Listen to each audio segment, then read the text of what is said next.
Now I've had the time of my life.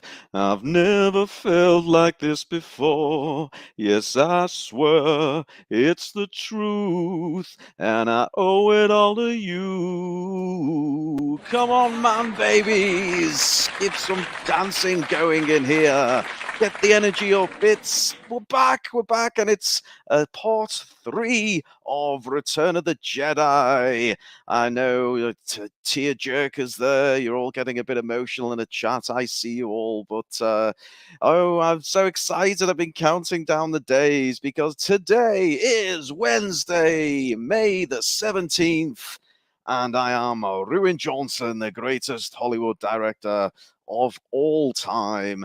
And on this evening's stream slash podcast, we are roasting but also appreciating Star Wars Episode 6 Return of the Jedi Part 3, the finale, and the year of its 40th anniversary. So, before we begin, some formalities. Get ready, folks. You can find us on YouTube, or if you prefer your entertainment in podcast form, we are also on Spotify. Or if you prefer nudity, sex, and rock and roll, you can find us on OnlyFans. We're all oiled up and ready to go. All the links are in the description. Make it rain on us, man babies. I know you will. So if you're not shut down for the evening, as I always say, lots to get through. Shall we get the guests out? Let's get the guests out. I can't wait. So, first up, set your Jedi phasers to stunning and brave. He is the man of 1,000 voices. We benched him with the voices for last week, but we're going to, I'm sure we'll get a few out of him tonight. He's my number one fan, hailing from a tent in my back garden. He is not Brian Young. Hello, Brian. How you doing, Way. sir? Evening, Ruin. Good evening, chat. How are we all? Oh, excellent, excellent. You're sporting a nice new bouffant there, Do you like Brian. it? I thought it was very fetching. I didn't have time to add the lightsaber, even though I've had 40 years' notice, but there we are. Yes, the what did they say? The drapes not matching the curtains. What's the phrase? I don't know, but do you The dye the carpet's hair or meshed, the, right? the goatee? Just the goatee. Sorry, just the beard for the moment. Okay. What about the pubes? It's going a little bit grey recently, so I Oh, had to okay. put some just for men. I'm having to censor myself here because of these new YouTube rules, Ruin. It's not very good. It's not, no, but we don't want to kibosh the thing in the first 4 minutes. So anyway, Brian, we'll let you recompose yourself. You're looking fantastic, sounding even better. Shall we get another retrobate out to join us in this fun and games? Oh yes, let's do it. Let's do it. Okay, folks. From a VPN, which stands for Virtual Private Network, far, far away. He is the protocol on Adderall, the android with the hemorrhoids. He's the golden reach around android droid of choice. It's Zee-ThreePIO. Good evening, Master Ruin. And may I say you Hello. sound, as ever, like a lightsaber beating a bag of kittens. Oh, well, I don't know whether to thank you or have a go at you, Z, but I'll err on the side of caution. I appreciate that, Z. I just pulled that one out the bag at the last moment. I hope you all appreciate it. And Z, we've had some fantastic moments with you in this movie. Are you looking forward to the finale of Return of the Jedi? I absolutely am, sir, as I go against the Empire with our ground crew on Endor. Oh, here we go, folks. We've got some fantastic scenes. Let's get the chat going. Come on, you're slacking on me. What are you looking forward to discussing? Bang it in the chat there. We've got lots of great scenes and moments. I'm going to go around the team when we get them all out. So, shall we get another retrobate out, Z?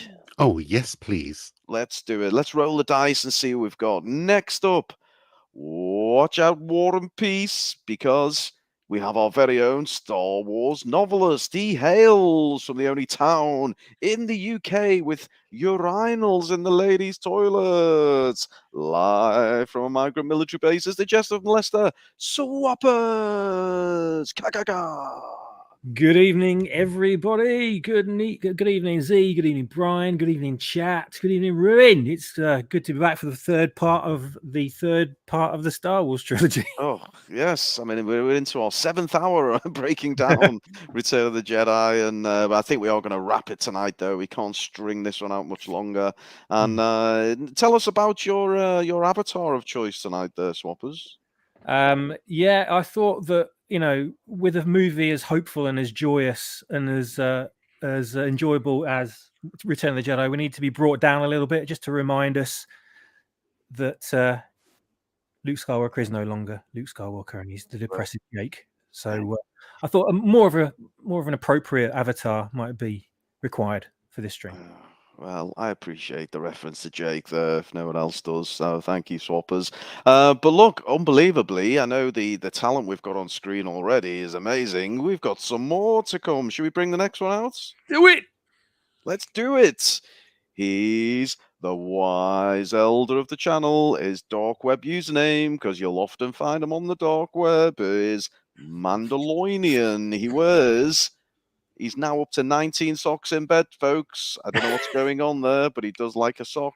He's our resident director with a show on Netflix, a movie out as well, I believe. He is the great mega geek himself, Ian David Diaz.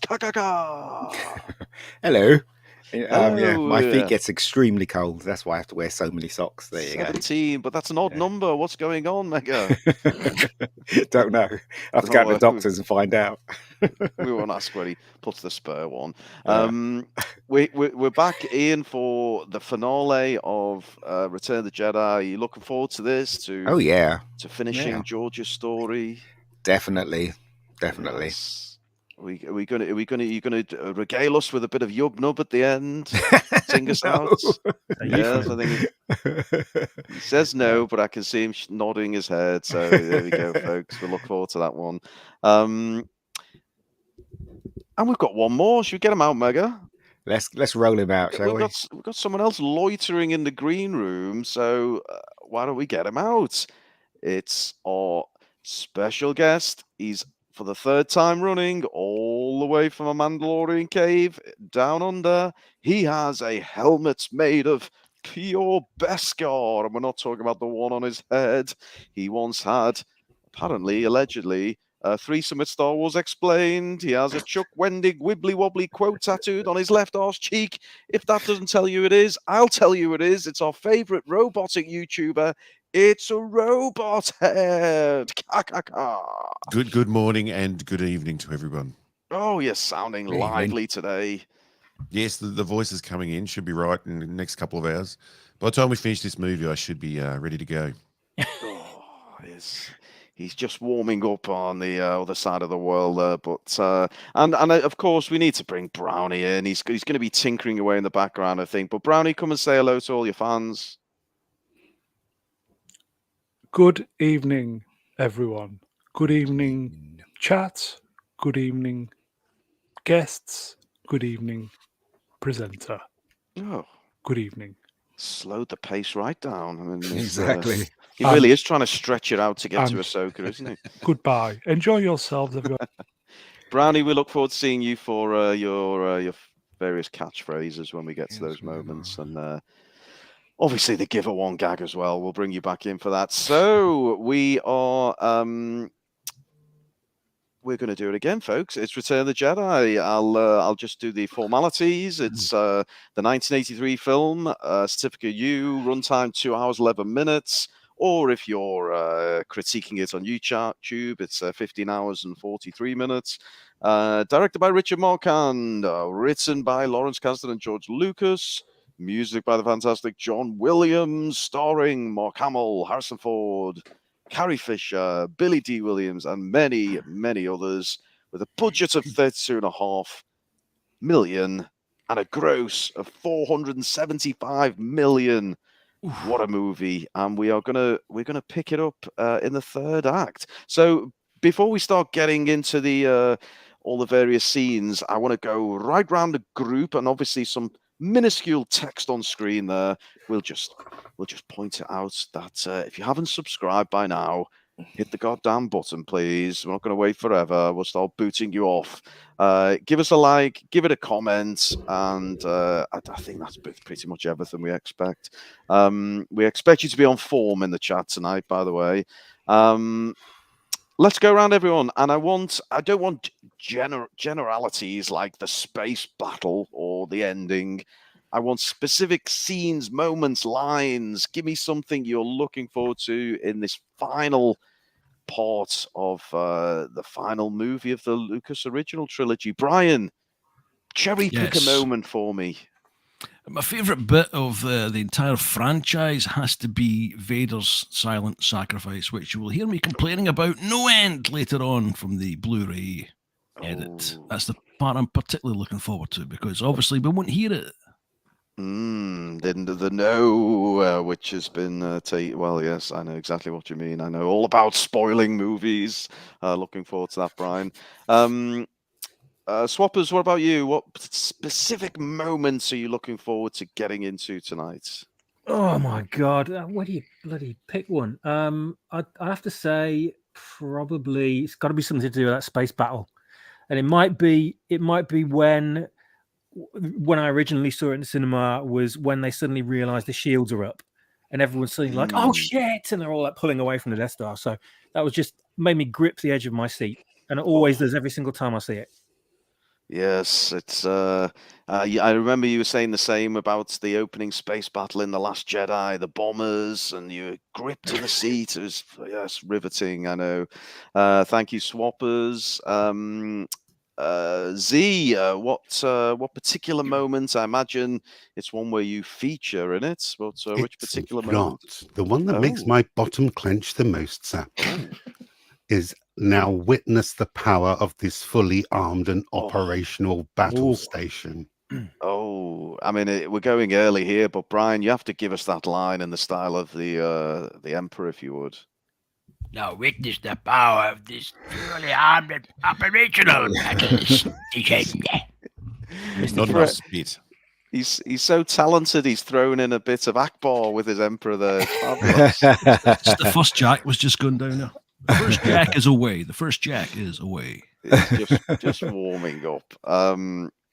Okay, that's a good call. Z, Megad, have we done? I don't think we've done yours, have we? What's your moment? Sister. You have a sister. Yeah, that's my favourite moment. Yeah. That was like, creepy, what? Yeah. And it's like he hid underneath that bridge, but yet that bridge wasn't very long. Or, how could he not find him? But there you go. Such is life, eh? Goals early, folks. He's going to be on one tonight.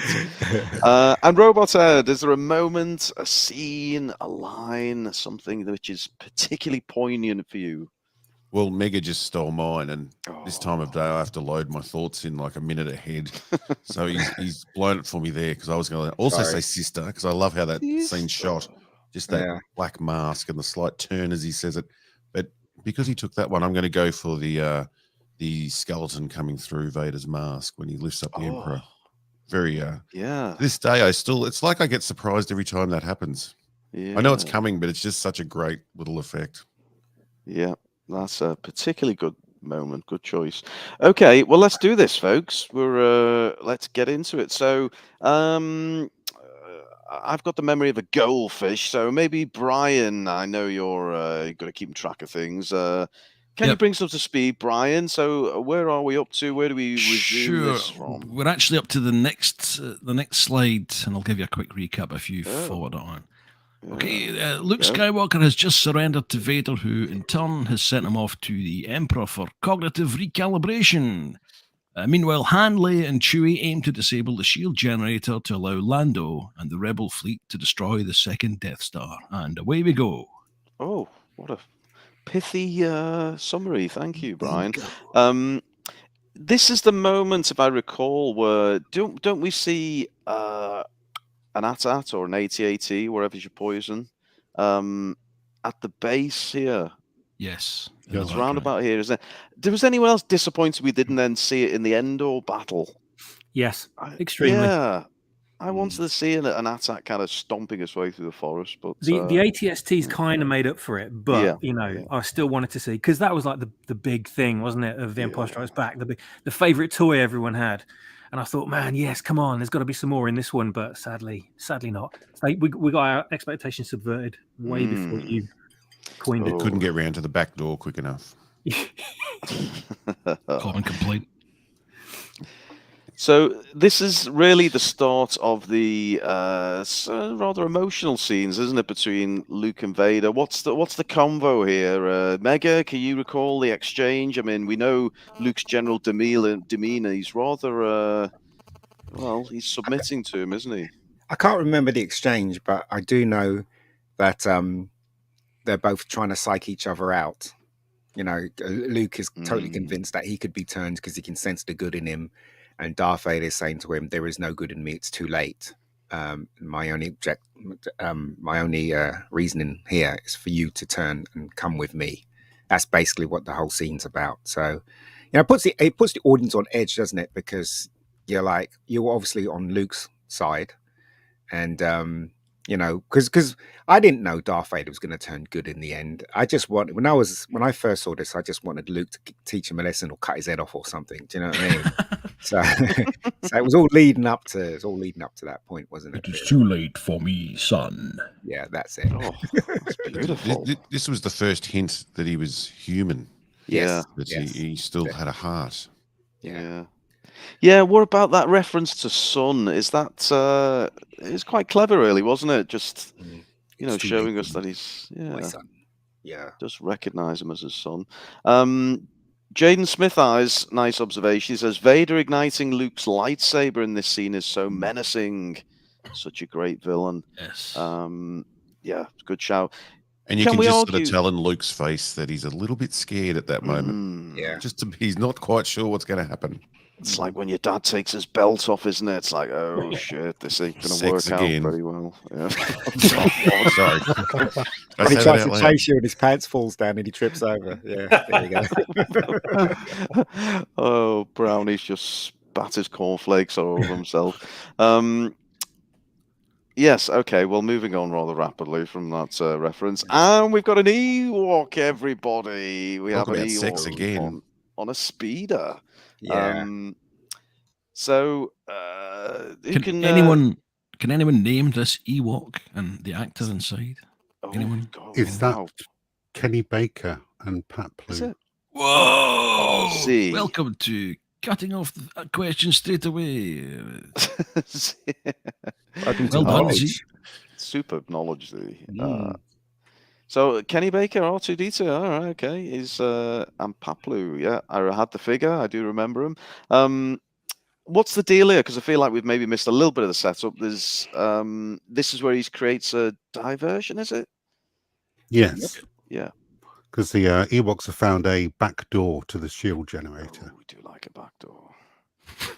You'd want to wipe that seat after one of those very little. Imagine the shit stuck to that fur around his arsehole. Dangleberries. Do you know the scene where he's wiping that down? He's flying through the forest vertically. They actually shot that vertically and turned the camera to get that effect. So he was actually just hanging onto the handlebars and dropped down. MJ, if they strap him on, you wouldn't think they'd have enough strength. I don't know, but that's just the way they shot it. They just shot it vertically instead of horizontally. MJ in the chat says an Ewok stealing a speeder is profiling, and we won't be having any of that. So we don't want any stereotypes. Just thinking, if this is a trap by the Emperor, this whole thing, this whole setup, does that mean that this Ewok is a covert Imperial? Well, he does know how to ride person the bike. It's a full-size person that killed an Ewok and then hopped inside his skin. He's half squatting down. Oh wow! Did anyone feel that even when you're a kid watching this, that he worked out how to use that speeder pretty quickly. Yeah, for a primitive beast. I'm always amazed. I was watching it a couple of weeks ago, and I was just thinking, how does he reach the pedals? I don't quite understand. It's like that's the accelerator. How is he going fast? I don't understand. Seeing there's another shot of a foot hitting those pedals, like 10 minutes before.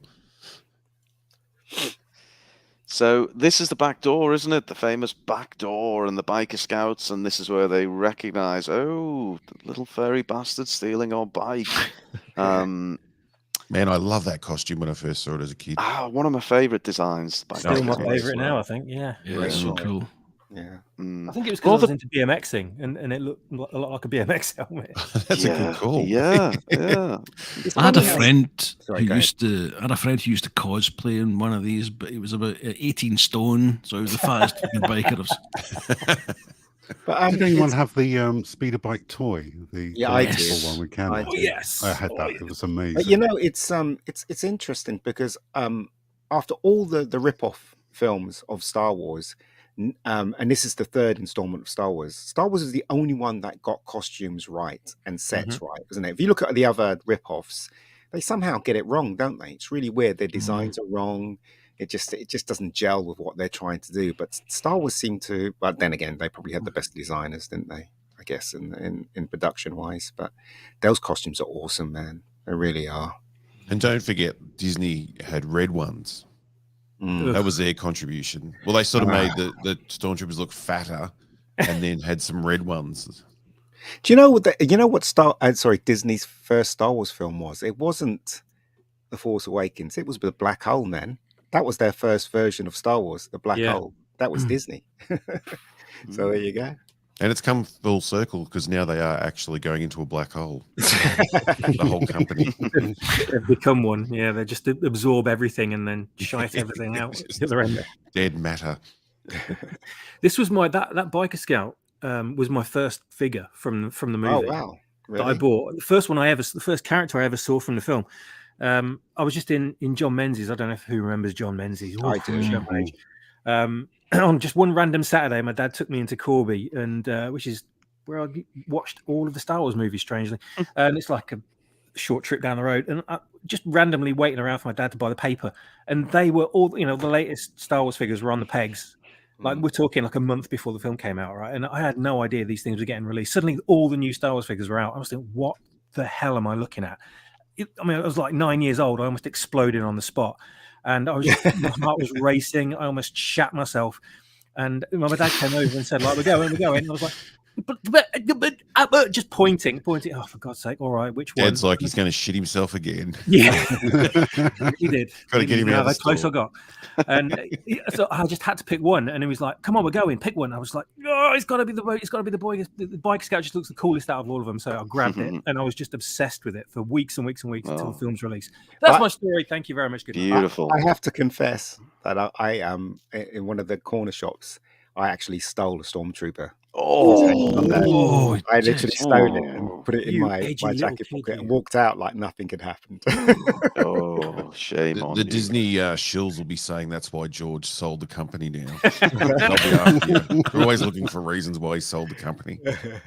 Because Mega Geek nicked one of them. Terrible. Brian, can we engage your talents once more, please? I'm going to flash a message up, but I'd like you to read it if you've got this in the locker in honor of our guest, Robot's Head, who joins us at this ungodly hour from down under. Can you do this in a bit of Dame Edna Everidge, if you've got that, please? Dame Edna? Wouldn't that just be silent? Yeah, because he's fucking TX. Oh, God. Too soon. Princess Fiona in the chat says, "My vag is free enough without an Ewok cock in there, darling."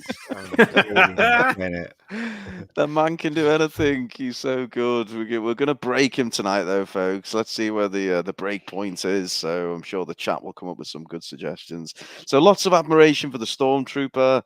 Not particularly effective, unfortunately. Rather puny little guns, haven't they? Did anyone notice that? Is that just the figure, or they have these just puny little? I like the guns. They had little pistols, didn't they? I think they were designed like that so they could fire them when they're riding the bikes, because obviously the rifles were too unwieldy. So when they're riding the speeder bikes, they can just quickly whip out their their piece and start shooting around Mhm. and ride with one hand. I think it might be something to do with it.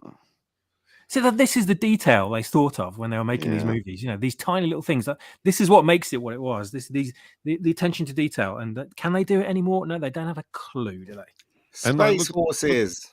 Look at the set. Sorry to jump, but I was still on the last slide, but that's okay. Don't worry. No, I was just going to say, it looks like it's coming out of the ground there, like with the moss and the dirt.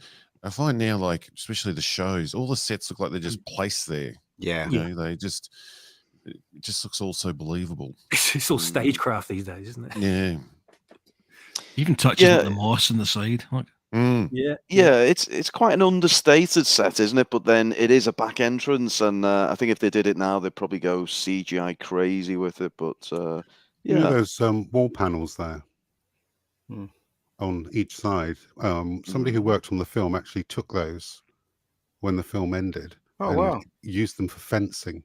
Wow. And two collectors tracked them down. Oh. That's a cool fence. It is a little old cottage, and there's some pictures of it online. You can just see he's got them all in a row. It's quite effective. Wow. Right, so we've given this particular. Is he pointing? The one in the middle's pointing there, isn't he? Oh, look at that little bastard! He's got my bike. Hey, you! Is that the fat one? Because there's a fat one there, isn't there? Is there? Is that? Yeah, the one that's pointing. Because I always remember this. One of them was really sort of round in the middle. When I tell you, for the time we're spending on this one, there's going to be a part 4. Yeah, move along. Of all the incidental scenes, and we've given a good 15 minutes. So get ready. You didn't know this was the scene I've been waiting for. So moving on, because there are so many great scenes, and this time we are inside the bunker or the backdoor entrance, aren't we? A little bit space ballsy, these Imperial characters, aren't they, with the helmets? But again, nice bit of design. Dark helmet. And yeah, this is Han leading the way, and obviously we know it's all gonna fall apart. But yes, who wants to talk us through this scene? Any volunteers? Can I say something okay, about we're the moving scene? On. I'll say something about the scene. I always felt this set feels a bit cost cutting after seeing the Death Star and the interior, the size of everything. Yeah, always feels a bit cramped. This scene, like cramped. Yeah, you're right. It's a bit longer though. They cut a lot of stuff out this scene. I think I saw. There's loads of scenes in this, but they cut it mostly out, didn't they? Because they wanted the runtime more Ewoks shorter. Yeah, they've got the kind of cheap background when the camera turns around. You see the guy when Han launches that big box at him when he falls. That's a little advance notice, Brownie. We're going to need you to hop on now. Are you ready, Brownie? In 3, 2, 1. Bing. Oh, Brownie, you let me down. That's what happens when you don't come to the rehearsals. Oh, look at that! There we go. That's really nice, isn't it? And I'm assuming that's a matte shot, or that might be a model. No, I don't know. That is actually a matte shot, and Right. the top incomplete part is based on the San Francisco city profile. Oh, Well, I know I said this last week, but somehow they made the half-built one cooler than the fully built one. Yeah, it's just so awesome. yeah. top trivia, Z. What's the thought? I mean, I think I said this last time. I always had, as many others thought this was the remnants of the first Death Star when I was a child. But no, not many. Just the retards. Okay, my fellow. This one was bluer. Yeah, a bit. Yeah. But why were they still partly building it in space? I mean, I assume you start building it on the ground and then. Have you seen the size of it? It's like a little moon. Yeah, that's no moon. Yeah, even our space station, they don't start building on the ground. Yeah, you'd have to start building it in space. It's open. See, I'm you know. not good in the mornings. It's all coming across like I'm angry. Confrontational.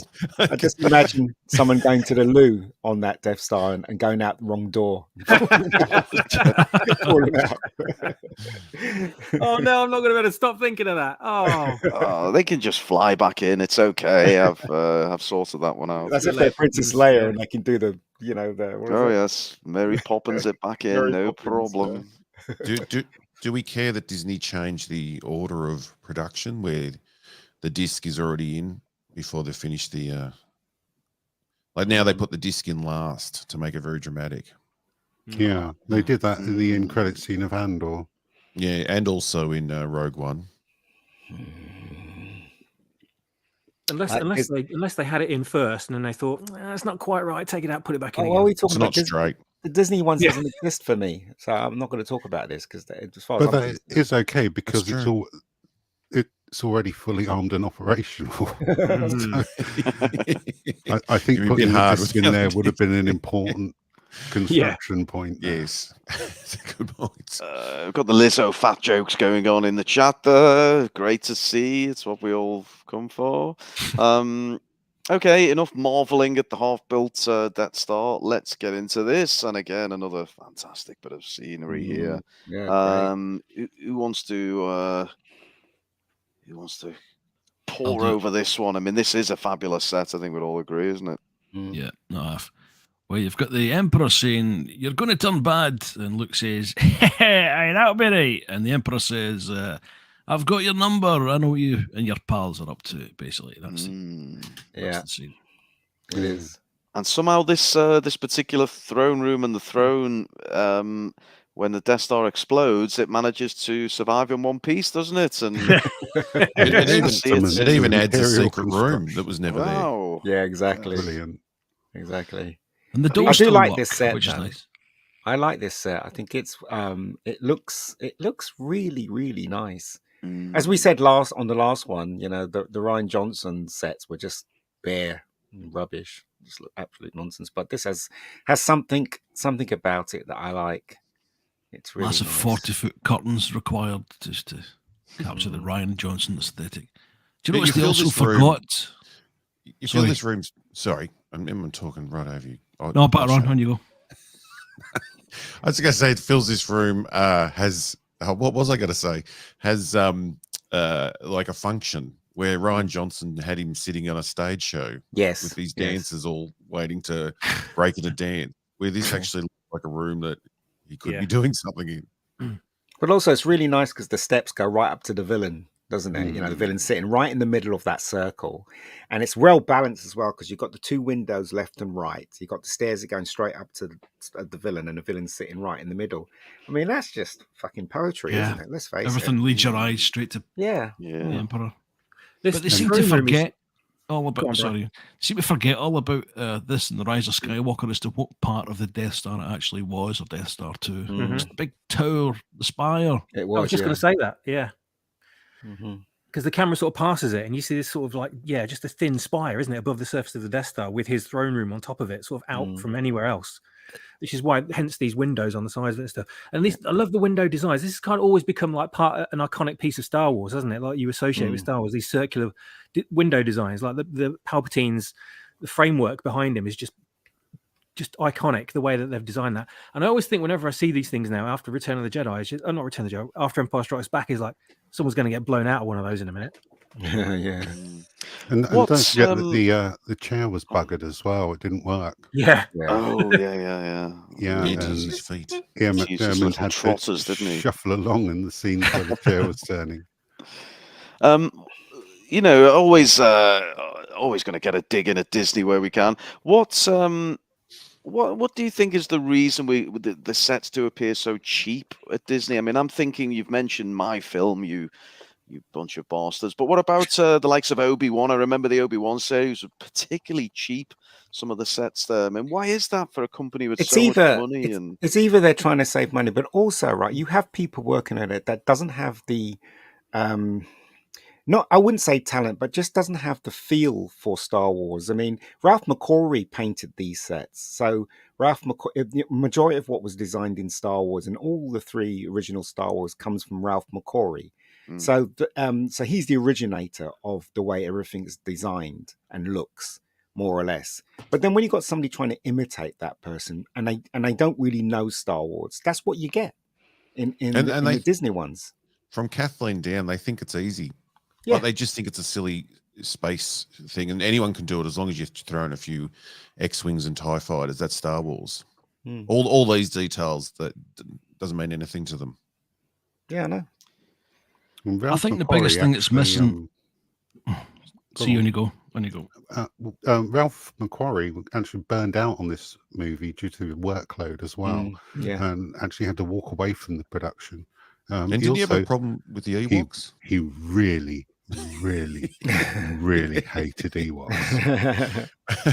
Is that because he had to paint like so many of them or something, or he just hated them anyway? He just hated the entire concept of them. It was because Ralph McQuarrie was a wanted man, because when he did Star Wars, Universal was after him for Battlestar Galactica, and then all these other people came along, and he was like drowning in work. Do you know what I mean? But he designed the majority of Return of the Jedi, Empire Strikes Back, and Star Wars. Apparently, he was drowning in work and pussy. That too. The punchable face. Hello, he says that's Palp's laundrette. But Brian, why does the punchable face look remarkably like you? That's what I want to know. He does look a bit like Brian Young, doesn't he? Yeah, it's like a strange almost, expression.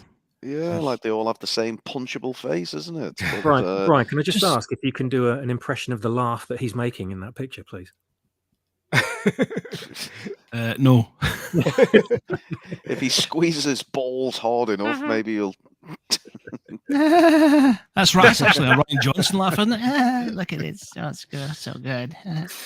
Just going back to the artwork thing, I think what's missing really is George Lucas's aesthetic. I don't know if it's so much the artist, although as talented as McQuarrie was, Doug Chiang is an incredible artist and been knocking it out of the park since about 1997. But I think what's important is that it's the correct selection of artwork, and I think that's where George Lucas comes in. Yeah. Are you talking about the guy that took over Ralph McQuarrie in this film, or are you talking about the?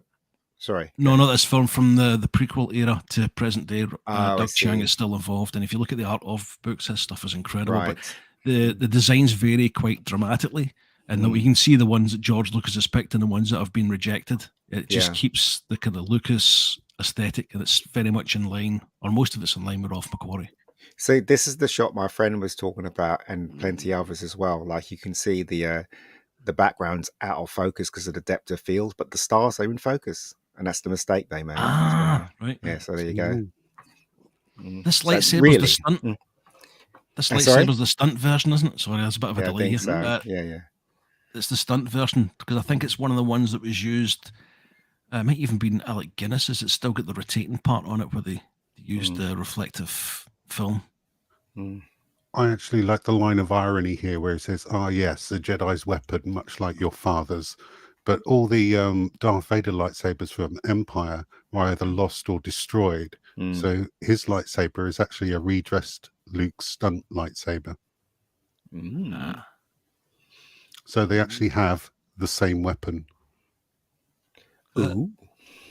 Another little touch I like that George did that they've seemed to have forgotten how to do is, it's not this scene, but earlier, I think it's when Vader comes back and the Emperor's not happy with him. After their interchange finishes, their little discussion, the Emperor walks off and talks to like some priests, some little like he has other people he deals with and gets advice from, and he lives in a world where he doesn't just exist on a chair. Where, in Last Jedi, we had our gold scary man who just seemed to sit on a chair and didn't interact with anyone whatsoever. Yeah, Palpatine's got a whole social life that we don't know about. Yes, exactly. He's even getting people pregnant, apparently. He's gone to confession, isn't he? They look like priests, isn't they? I'd like to make my confession now, please. Yeah, okay. It always adds to that world, like, this evil, it's not just him, there's like other evil people all working together. It's just a little, Yeah. 3-second moment, and it sort of adds so much to the story. Just a Yeah. tiny And we little just bit don't of get any of exposition. that now. Yeah. I always figured it was one of the bureaucrats. How will the Emperor maintain control without a bureaucracy? And that was one of them. Mm. Well, canonically, I don't know what are they canonically. Swappers, you're probably the man for that. I used to know the name of the person in the purple outfit, but the figure of him was just called Imperial Dignitary. But Right. I can't remember his name. His name is out there, but I don't know what it is. Yeah, compare that, which I still remember too, in the Rise of Skywalker, that massive shit that was just meant to be full of Sith Lords or whatever they were, when the Emperor is about to fight Rey, and it's just like Exegol. Yeah. thousands of them, and it means absolutely nothing. What were they I thinking? I think he went over to them and said, I'm going to be throwing down a reactor shaft. Can you make sure there's plenty of cushions at the bottom? I've got to appear in a later movie. Yeah. Smilex in the chat asked a question which I dare pose to the group, but I'm going to do it. He says, Palpy, good actor or pantomiming hammy old... Well, the thing What's the about difference? I don't know. yeah, exactly. The thing about the actual character itself, he is a bit hammy, but that's what the story called for. Do you know what I mean? So it's kind of, I thought he did a good job. To tell you the truth, He actually attained really that type enjoyed of this. voice by a Japanese method of using your stomach to project your voice, which is why it comes out with that strange guttural croak. So it's something that he's practiced, and something you might not know is he's actually only 7 years older than Mark Hamill in this scene. Wow. Wow. He's been in the sun a lot more. Looks like shit. Can someone give me a very famous Emperor line? What's the famous Emperor line? I'm still alive. What? Yeah, that one. Somehow I returned. Mr. Kipling makes exceedingly. I'd like to hear some of his pickup lines before he got the Ray's mum pregnant. No, he was the grandfather, wasn't he?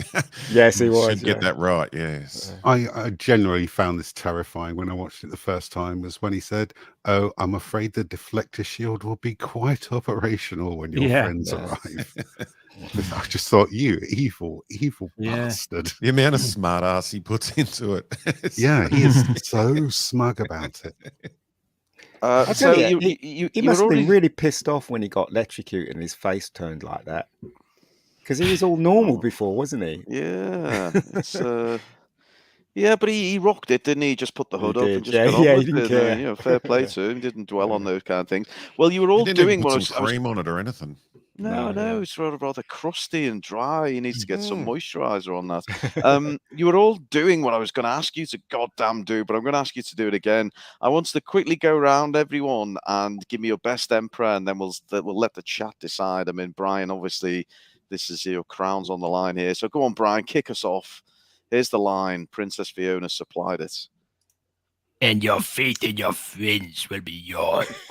Brilliant. It's not very good. Not quite the line, but close. We'll run. What was the line then? Your faith in your friends is yours. Is yours. He's changed it up there. Swappers, go on, give it a bash. What quote? What do I read? This What bit am there I at the saying? bottom. At the bottom. You want to just as a control, we should use the same quote. Princess Fiona's on screen. The same one. Princess Fiona in the chat says, And your faith in your friends will be yours. Oh, I'm getting sweaty palms here because I'm going to go last, and these are goddamn good. Ian, please do something terrible with this. Yeah, no. And your faith in your friends will be yours. How about that? He's good. He's good. Z, what have you got? I did one. Yeah, he did. We need it again. Can you do one of C-3PO? And your faith in your friends will be yours. Subverting my expectations, god damn it. Robot, do you got to put a bit of Aussie twang in yours? I prefer anal. Sorry, I was going into the Ray grandfather line. Yeah, sorry. Got that wrong. And it's demonetized. There we go. I hope you enjoyed that.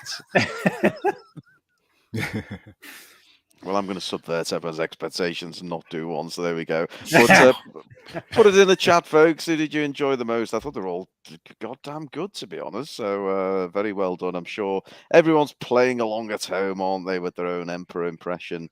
So it's it's quite a weighty scene, isn't it? We've got Luke and Vader, and obviously we know what's going on down in Endor and the space battle inside. I think we mentioned it last week, and it's almost like three story threads going on at once, isn't there? In this finale, which makes it all the more interesting. Look at that shot to show the height of Vader. We were saying last week, some of the interactions he doesn't look as big, but that he looks huge. Yeah. Yeah, he does. Yeah. Yeah, and I think Hamill's probably quite small, isn't he? He's not a tall No, guy. he's quite tall. Mark Hamill. I think he's not short though. Oh, I've actually met him in real life, and he did stand up, and he didn't seem short to me. Right. Then again, I was quite young when I met him. So. Right. Put your Mark Hamill height guesses in the chat, everyone, and I will refer to my database here, and we'll get the. Let me just quickly make you try and understand. If they were to have an over-the-shoulder shot of Luke talking to Darth Vader, it wouldn't work, because if you go over the shoulder of Mark Hamill, you'll just be seeing his tape recorder. So what they do to make the shot work is put him on a box, so he's a little higher, so that he can see the face right over his shoulder. I mean, they could point up, but then that'll look ridiculous. So that's the reason why when Darth Vader's standing next to someone, he's talking to someone, they have to literally lift him slightly so the shot can make sense. If you know what I mean. They do it well in the walkway scene that we started. Yeah. Because you still get that sense that he's bigger. But yeah, like you said, he's not. Well, just looking at the tape recorder. He's 5'8", apparently. Well, I'm looking at IMDb, and it says 5'7" on IMDb. Oh, he's getting smaller. Yeah. He's shrinking. So there we go. He's yeah. It was. Well, yes. I mean, he obviously is, that's why he thought he would look so tall. There we go. Yeah. Case closed. The movie Cynic had a good super chat. Sorry to jump in. Did we miss it? I'm zoomed in, so there we go. Oh God! Oh God! I dare not. Who can read that out and somehow censor it so we don't get banned? Go on, Robohead. Do something with that as you've flagged it. Cleopatra was blacker than Vader's costume. He wasn't meant to say that word, was he? Which word though? I'm not sure which one. I'm not going to say. You're meant to say lacquer. Okay. Cleopatra. Oh dear. Yes, Cleopatra famously with what is it, a 1% audience rating on Rotten Tomatoes. We love to see it, don't we? Go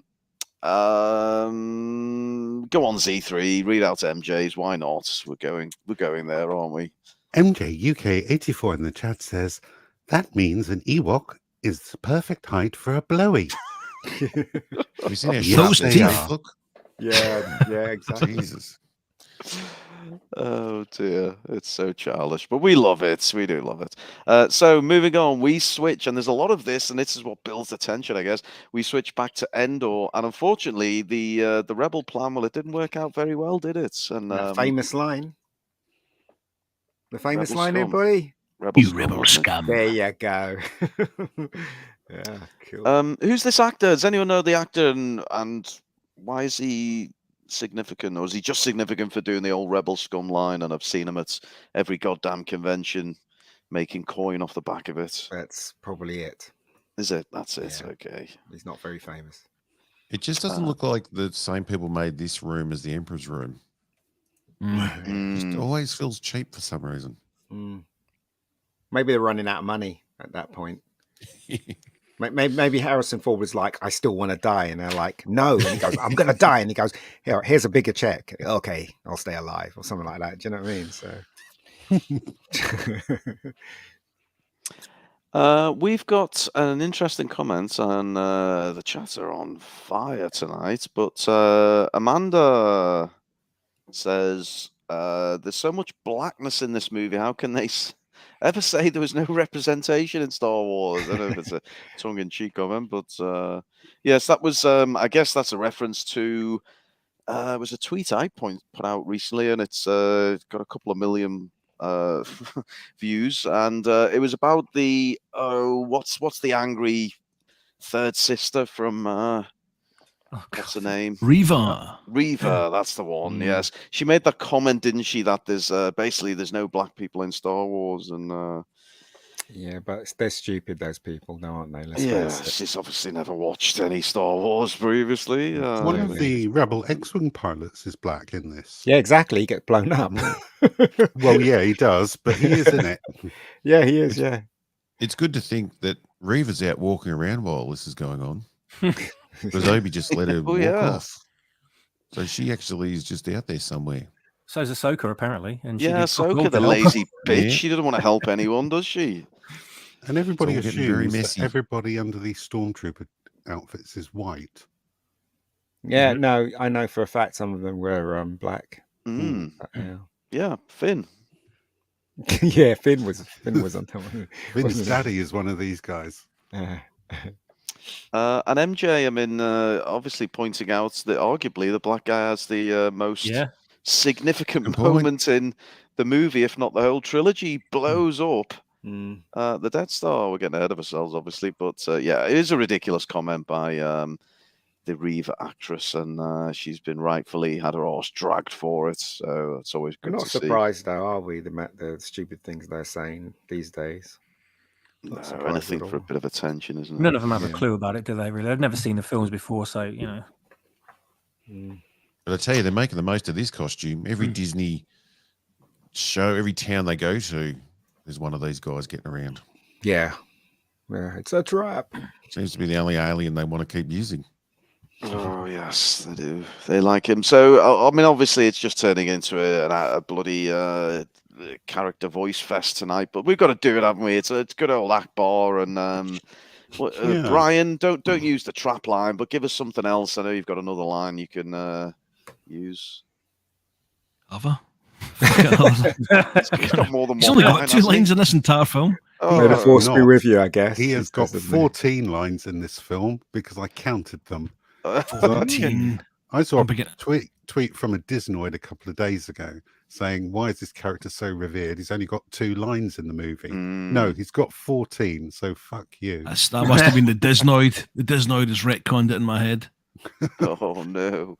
Okay, I'm gonna bring one up for you, Brian. Here we go from Smilex. We can't repel fireball of that magnitude. There you go. And his line here is, may the force be with us. Oh yes. So yes, what do we think of this shot? The over the shoulder into space. It's great. Endor in the background. It's beautiful, isn't it? Brownie would like this one, I think. Look at that. Is Akbar's chair, is that a generic chair, or is that made specifically for his weird humpback? It's made for his humpback, obviously. Is it? Yeah. Looks like a bit of Hoover coil there, doesn't it? Stuck on there. So, and how does he? Sorry, Robert. Go ahead. Oh, that was me. That was me. Oh, no, you be quiet. You be quiet. Go on, Swappers. I was just going to say, this always reminded me where he was sat, and the chair just reminded me of a dentist's surgery for some reason. I don't know why. Oh yeah, he's dressed in the white. Again, we've got to appreciate what they had to go through to even do this shot. I mean, they had to shoot those models individually, right? Individually, with the majority of them. So, I mean, with computer generation, you just put it in there, program the computer, and you can make the ships fly any way you want. But they literally had to do these ships individually. So you got to take your hat off to them, really. I mean, a shitload of work went into this, even just this shot alone. You know? And this movie also shows how much the Rebel Alliance has grown since the first 2 movies. And you see all of these huge fleet of ships. One of them is a piece of chewing gum, and another one is a shoe. But it was a massive fleet, and you honestly thought, yeah, they're going to kick some ass. Yeah. You kind of finally felt like it was more of an even footing, didn't you? Whereas they were the tiny little underdogs before, and now they can kind of really hold their own. Yeah. Yeah. The even footing came from the shoe. I didn't know whether to go with that one or not. Very good. Sorry, I'll let myself. This is definitely going to be my last appearance. I'm saying words I'm not meant to. Coming out with shit like that. Max Vroom Fondle says Ruin gave Akbar the greatest send-off, and indeed I did. I mean, but hey, I don't want to blow my own trumpet. Robothead, why don't you regale us on what Max is referring to? Because there may still be some people who have no idea. Well, when Leia's blown out the window, if you're really quick and look in the background, Akbar gets blown out first.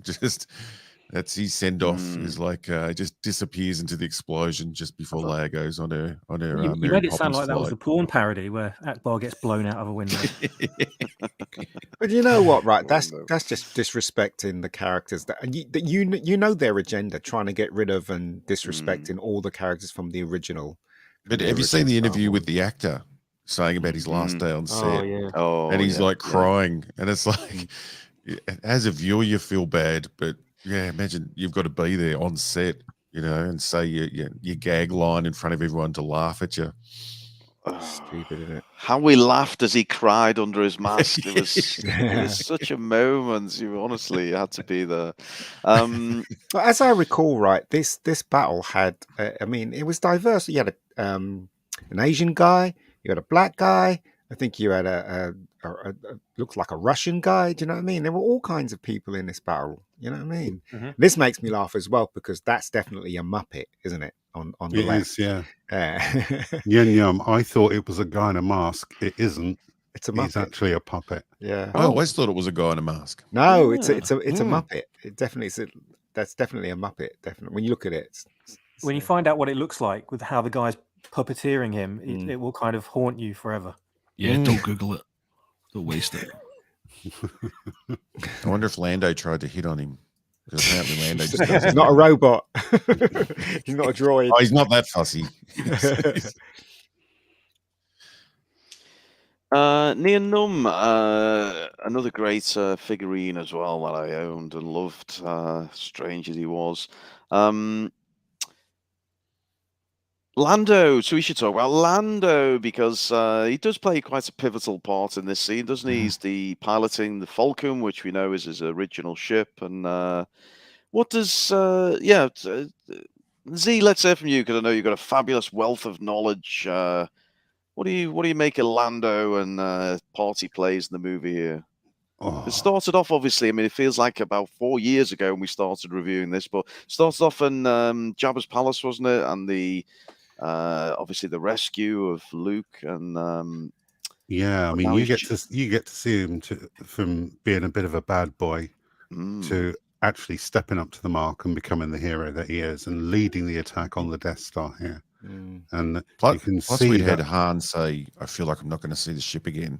Yeah, which made everyone feel like they were going to blow up the Millennium Falcon. Yeah, yeah. It was like the last movie. It's like, what's going to happen? Who's going to survive this? And they're just throwing little sort of hints in there to make you put you on edge.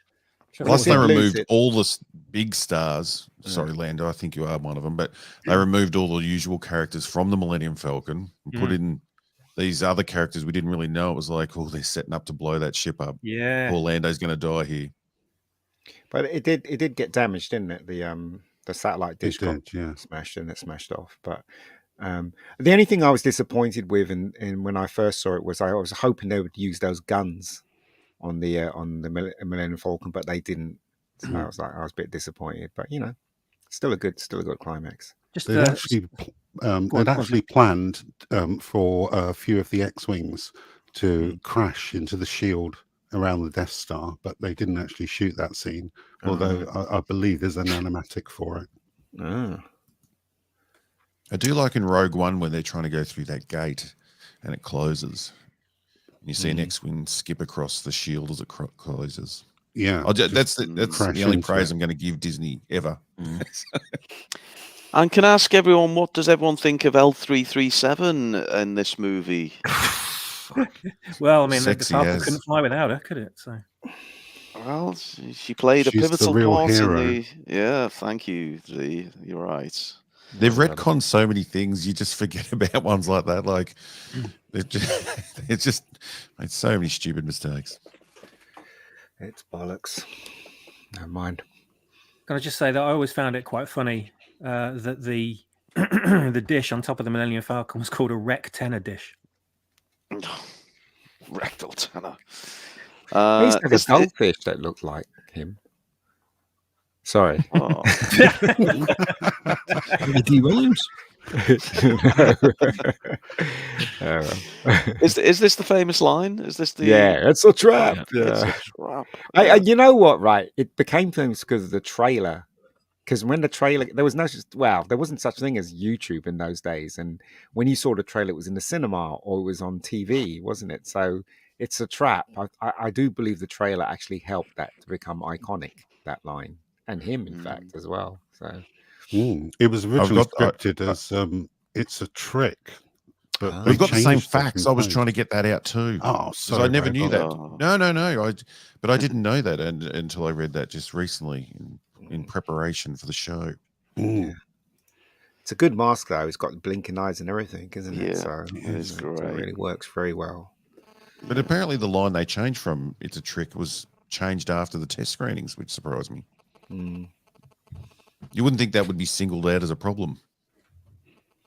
I can't remember when I saw I think it might have been on Entertainment USA when I first saw the trailer. Do you remember that show, Entertainment USA, with Jonathan King? Any English folk, of course. Do you remember it, Brian? Yeah, I remember that. Yeah, I remember it. Yeah, I think it was on that I saw the trailer. Yeah, I remember Jonathan King. Before they get done for. Oh dear. Oh dear. Yeah. Let's not get bogged down in. Now then. Brian, talking of old school, have you got a Brian Connolly in the locker for BIGT Moore's? All right, chill blinds. It's a Muppet. There we go. Hey, Muppet. I bet your robot has got no idea who Brian Connolly Exactly. is, have you, robot? No. Old school kind of 80s, 90s comedian from Yes. the UK. Yeah, family-friendly comedian. But I saw him in Scarborough back in 1995. My parents were trying to offload me for a night of shenanigans. well, what did he do? Did he give you the old Philip Schofield or? Okay, we'll leave it there. Moving on. Now then. Lovely cockpit scene. Yeah. Oh, look at that. Now, if Again- this was JJ, you wouldn't see any spacey. You just see solid ships right across the screen. Again, I would say how many models are there, and how many times did I have to do the pass with all those things? I mean, that is you. Again, if I had a hat, I'll take the hat off to these special effects people. I mean, seriously, the amount of work that went into this scene's unbelievable. Mm. It's framed lovely, isn't it? With obviously the cockpit gives you the natural framing, but the big Star Destroyer in the background, and all the the little TIE fighters really is awesome. The lasers, It's amazing when you consider how they did the first two Star Wars films when they had like X-wings and TIE fighters on rods, and they sort of filmed them swooping towards the camera with a blue screen in the background. And you think, wow, that's really how they did it back then. That's incredible, because you think, how did they make them fly at angles and in certain flight paths and things? And then you look at this, and it makes you realize how incredible this is, because if that's the way they were doing it, it must have been so complicated to get this many ships all in one place doing all these particular things. Not only that. Yeah, but not only that, they had to figure out the angle as well. So if one's coming towards you, which way is it going to fly? Up, left, or straight towards you? And the ones at the side have to go, to the left with that angle in comparison to the ones in the middle. So I mean, man, it's like it's honestly terrific work. And as they're all done separately, you've also got to watch that you don't intersect them. Exactly. And although that does happen when the Millennium Falcon goes over two of the TIE fighters, you can still see the outlines. Yeah, but they took it out. They took it out when In the they special released edition. it. Yeah. And seeing it in the cinema again, it's still breathtaking. It is. Like when they come at you like that the battles, it's the beginning of the battle, and this is what you're flying into. It's still so effective.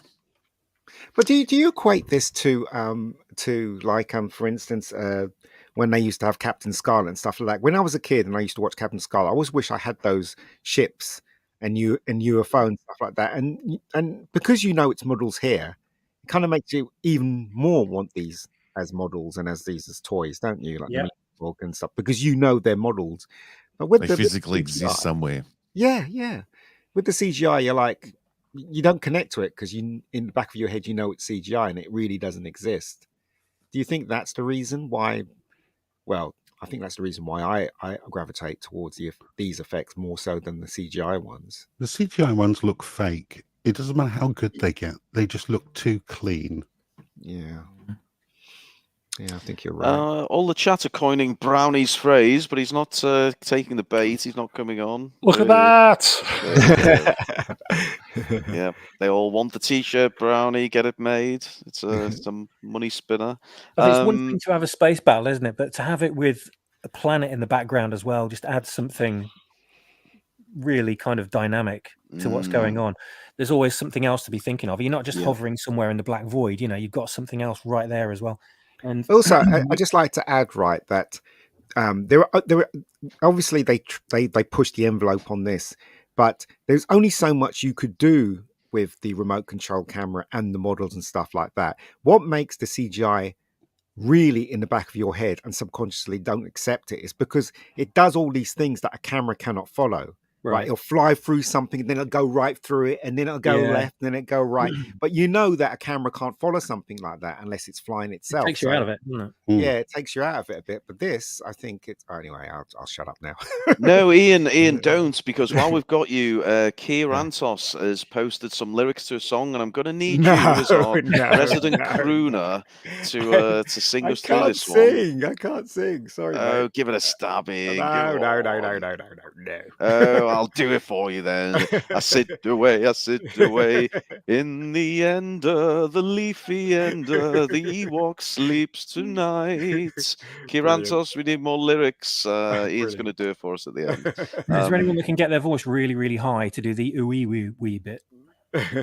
Well, not Robot Head at this time of the morning, I bet you. But he's drinking his coffee. I don't know. Maybe we can reprogram Z, and we'll get him a few octaves higher. It's really a shame that the fleet here just didn't skip away. Yeah. Well, the reason why they didn't skip away is because Lando had faith in Han Solo, didn't he? So they had to hang around. They still wanted to destroy it. Yeah, I guess. They thought he'd come through. Yeah. Go on, Ian. The fans demand it, Mega. They really Smilex saying Mega Geek can get those high notes. Yeah. Oh dear. We've got a super chat. Let's bring the super chat up. Brian, what's the super chat, please, if you would? Obi-Wan Darkside for $5 says, "Gentlemen and the pansexual droids, this is the best trip back to my youth since I found my Rally Aero Pro in Parents' Gift. The next movie is yours." Is that as close as you can get to blackface in audio form? Let's hope so. Oh, they'll be all over that soon, Brian. You'll ban us for that. But this is a rather poignant scene, isn't it? So it's Luke staring out at the battle, and I think the Emperor's taunting him, isn't he, about how his friends are slowly being destroyed. See for And yourself. the Emperor's really digging it. Like the look in his face, he's having the best day of his life. Yeah. Nice camp little hand there caressing the lightsaber. It was so worth getting up this morning. You want this, don't you? I never really took in as a kid watching this that he was wanting Luke to kill Vader. Like there can only be the two. Like, you know, it's so much darker than I even realized. Yeah. I like it when he tells the Death Star to fire and it blows up one of the rebel ships. And what's that guy's name that's sitting next to Lando? When he does that look, that surprise look, his eyes are all open, his mouth's open. I was like, I don't know if you remember that scene. That was quite funny. We've got another song coming up, folks. I'm going to pick someone else for this. So we've got to save Ian's voice for the end. Robot Head, have you got anything in the locker room? I know it's early in the day. I get up early. I do that.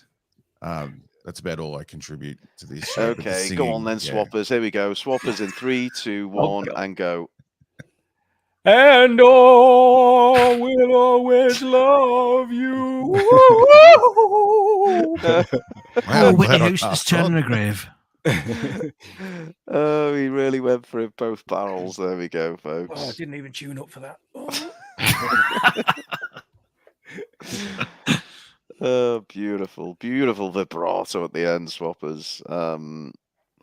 So yeah, the Emperor here giving it the full Schofield creeps, isn't he? And he's really he's really taunting Luke here, isn't he? He's asking to strike him down, isn't he? That's what's the thinking here? Someone get inside the evil guy's head. What's he trying to do? I can feel your anger.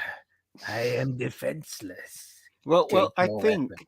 what he's trying to do is he's trying to get another person to so he doesn't care who it is, whether it be Darth Vader or Luke, does he? That'll be by his side. And it looks like he's counting on Luke to be by his side, isn't he? So It always confused me as a kid what he was planning, because I thought, hang on a minute, right? There's two bad guys here, and he's wanting the good guy to kill the bad guy, and he's the bad guy. I just couldn't grasp it at all. So yeah, he's looking for a new apprentice, I'm guessing. Yeah, he doesn't care who wins. He doesn't care. So that's I why. always love the film noir lighting, that bit of light across his eyes. Yeah. Just coming out of the darkness. Am I They mistaken? changed that. But does his makeup look different in the last crappy Disney one? Does he look the same, or is he? Yeah, well, they've put the Sith eyes. They did that after, I think it was a 2011 release, possibly 2004 release. They've also got what they call the eye slugs at each side, where they change the shade. And I don't know if that was done in the original one, but it was certainly made better in the 2011 release. We've got a super chat. Z, would you do the honors on the super chat, please, sir? Z gone? I think he's disappeared. He shut down for the went evening. critical mass. Oh dear. Okay. I'll read it. Why do baddie ships have green lasers and good ships have red lasers? Luke has a green saber. Vader has a red. Yeah. Is that yeah? Yo? Yeah. Yeah. Well, you've made me think there. Why don't you rap it, Ian? Maybe you're not a singer, you're a rapper. Would you I'm not a rapper either. I'll give you a beat if you want. No, thank you. Oh, is that a song? No, that can't be a song. Surely not. It's a question. Well, look, it's a fair question. Does anyone have a decent answer to it? It's an observation. I think it's straying too much into the Disney wankers worrying about the color of each lightsaber and what it means. I think it just looks cool. Yeah. I think it was. I think Lucas just wanted to sort of differentiate between who was who, didn't he? And he just assigned a random color to like the bad guys, the good guys. There, you can tell which is shooting at which. I guess if it wasn't that way, then you just see a massive all one color, wouldn't you? I suppose. Yeah.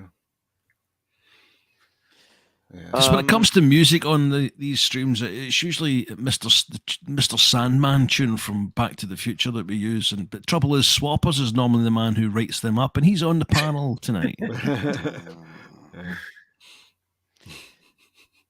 So we switch back to Endor, and wow, there's a lot of stormtroopers there, isn't there? I bet you Z's counted all these. That's been added. Oh, really? So there wasn't that many stormtroopers when it was originally released. So this must have been added by Lucas for the special edition, because I don't remember them. I don't remember that many stormtroopers in this scene at all. I mean, those what about ones you at guys? the front look strangely flat. What about you Those guys? Can three you to the remember? left. Yeah. Yeah, you're right, Ian. It does seem, unusual. Yeah, I don't think don't there recall were that many. Yeah.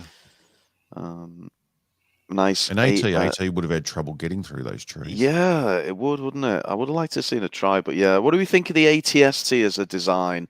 Robot heads, you fun? Oh, I love them. So absolutely love them. Like when I was a kid, that would have been one of the number one toys I wanted. I had one of them. I never got them because as a robot, I don't have parents. But I just it just excelled through every film. The design elements. I know we saw these in Empire, but just I don't think don't think films have ever come close to what we got from these 3 films for the design of the vehicles. And did you like it when I had BB-8 riding on top of the remnants of one? It was as good as the Ewok riding the speeder when the whole head blew off, but he still could control it and drive it, and better than anyone else. It was running like a greyhound through the flames. Oh, that was absolutely fucking ridiculous, wasn't it? And Z, I'm just such a shame. He's something's happened to him. Because he's having a moment here, isn't he? I think. No, he's causing a distraction. Yeah, over here. I just thought he was flapping about like a. He always flaps about, doesn't he? Yes, and is this the moment where we have our furry friends coming to the rescue? I suppose, isn't it? Yeah. Yeah. Here we go. Oh God! You got an Ewok in the locker, Brian? No, I don't. I think I didn't think what they sound like. Can someone else step in and help? I can't remember what they sound like. Yeah, that's the trumpets. That's the next one. That's the next slide. Oh, is it? There we go. Rather alarmingly, someone says Super Chat's not working. Brown will be punching holes in doors of all the money he's missing out on. I don't know what's going on tonight. We've lost demonetization has kicked in early, it would seem. Oh, really? Well, where did they shoot this scene anyway? Is it in America? California. Yeah. California. Oh, okay. Not many tribes choose to just cover the head but leave the genitals free. It's just like the ladies in the Middle East. Yes, we do appreciate that look. Well, Bugs Bunny's completely naked apart from the gloves on his hand. So, just a bit weird when you think about it. Do you think about it a lot? No. What do we make? I mean, I guess the biggest criticism, well, there's many criticisms around the Ewoks, but effectively bringing a Stone Age bow and arrow to fight a modern force with armored vehicles and lasers and so on. Can anyone make a case for the Ewoks and the weaponry? Well, I'm assuming that the Ewoks were greater numbers than the stormtroopers. Hence why it's like what is it, Zulu? You ever see that film Zulu, where the all the English people had the firepower, but it was just quantity. That so I don't know. You're flying close to the sun there, bringing up Zulu. Sorry, mate. Just back away. Move on rather quickly. Well, I can move us on because Princess Fiona's put a song submission in. And Brian, how do you fancy a go at this one in the accents of your choosing, preferably the accents of a great singer? Is this to Mr. Sandman? Is it? Oh, no. I think it's to Stairway to Heaven, isn't it? Oh God! Someone else could do Stairway to Heaven. I'm not the. Does anyone? Can anyone? Swappers, I may have to come back to you. You're taking the mantle as our resident crew. Now, go on, Swappers. You want to go? Oh, he's taking it away, lad. What's going on? Oh, here we go. Right. There's a Sith Lord who said that his apprentice is so mad, and he can't get a stairway to his rotating chair. Oh, yes. If there was ever the round of applause effects in the background needed, that was it. Brilliant, Swappers. I'll be coming back to you for the songs just like I do to Brian's for the accents. There we go.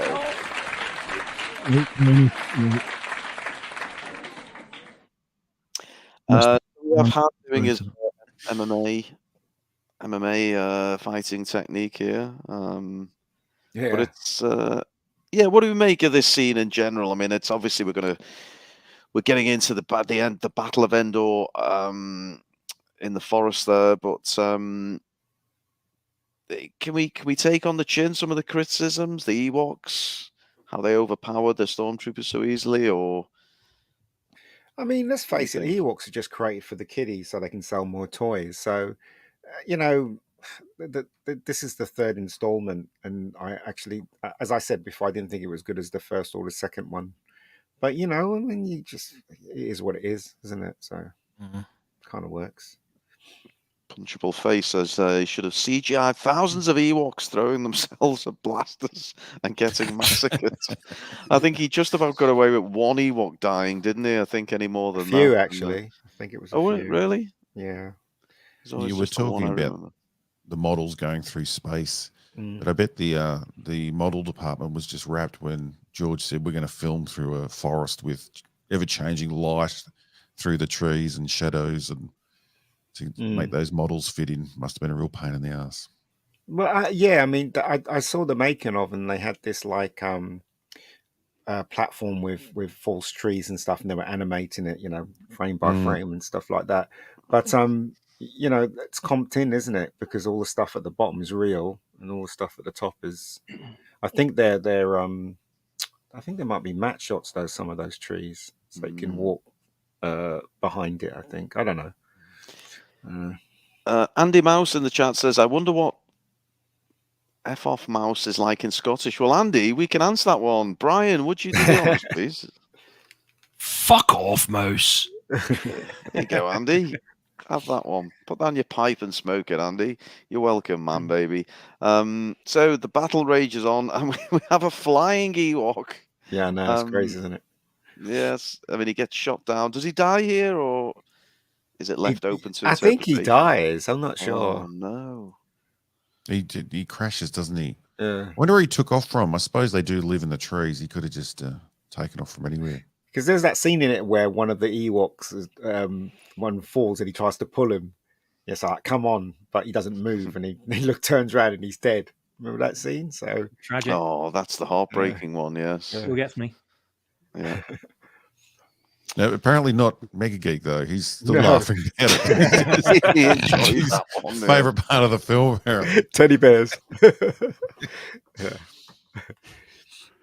Oh dear. Ugly little things, aren't They they? are. They are. They're ugly. So look at those teeth. There's no way you're putting something in there. Look at the one on the right. Jesus Christ. Nightmare fuel.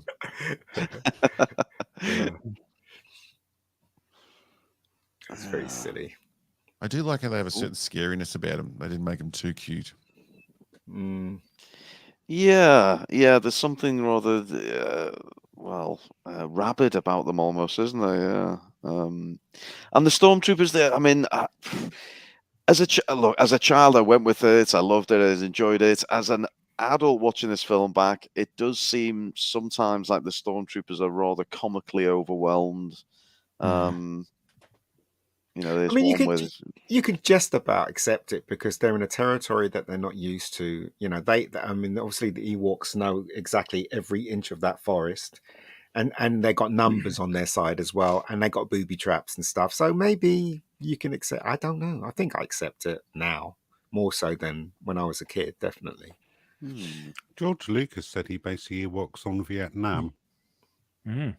Yeah, that's right. Yeah, the idea of the native primitive fighter overwhelming the more armed invader. Yeah, that's what all the stupid Disnoids always use is an argument, and they say Star Wars was always political. Yes, I mean it's a ridiculous comment to make, isn't it? Because taking an influence from a moment in history is not the same as inserting politics into the movie. But we know they're all useless. They're all mad. We're getting all kinds of song submissions coming in. Fiona's got another one, but I don't recognize the song. Does anyone recognize the song? It's Rolling Stones. Oh, it's Rolling Stones. So go on then, Brian. Oh, fuck. Please allow me to introduce myself. I'm a load of Sith and waste. Been around a long, long time. Though a mask has covered me face. Oh, they just get better. Thank you. Thank you, Such life to it. You could just see it. The performance there. I could see the it. chicken walk and Hilarious. Okay. Has he returned? Yeah, Z's back.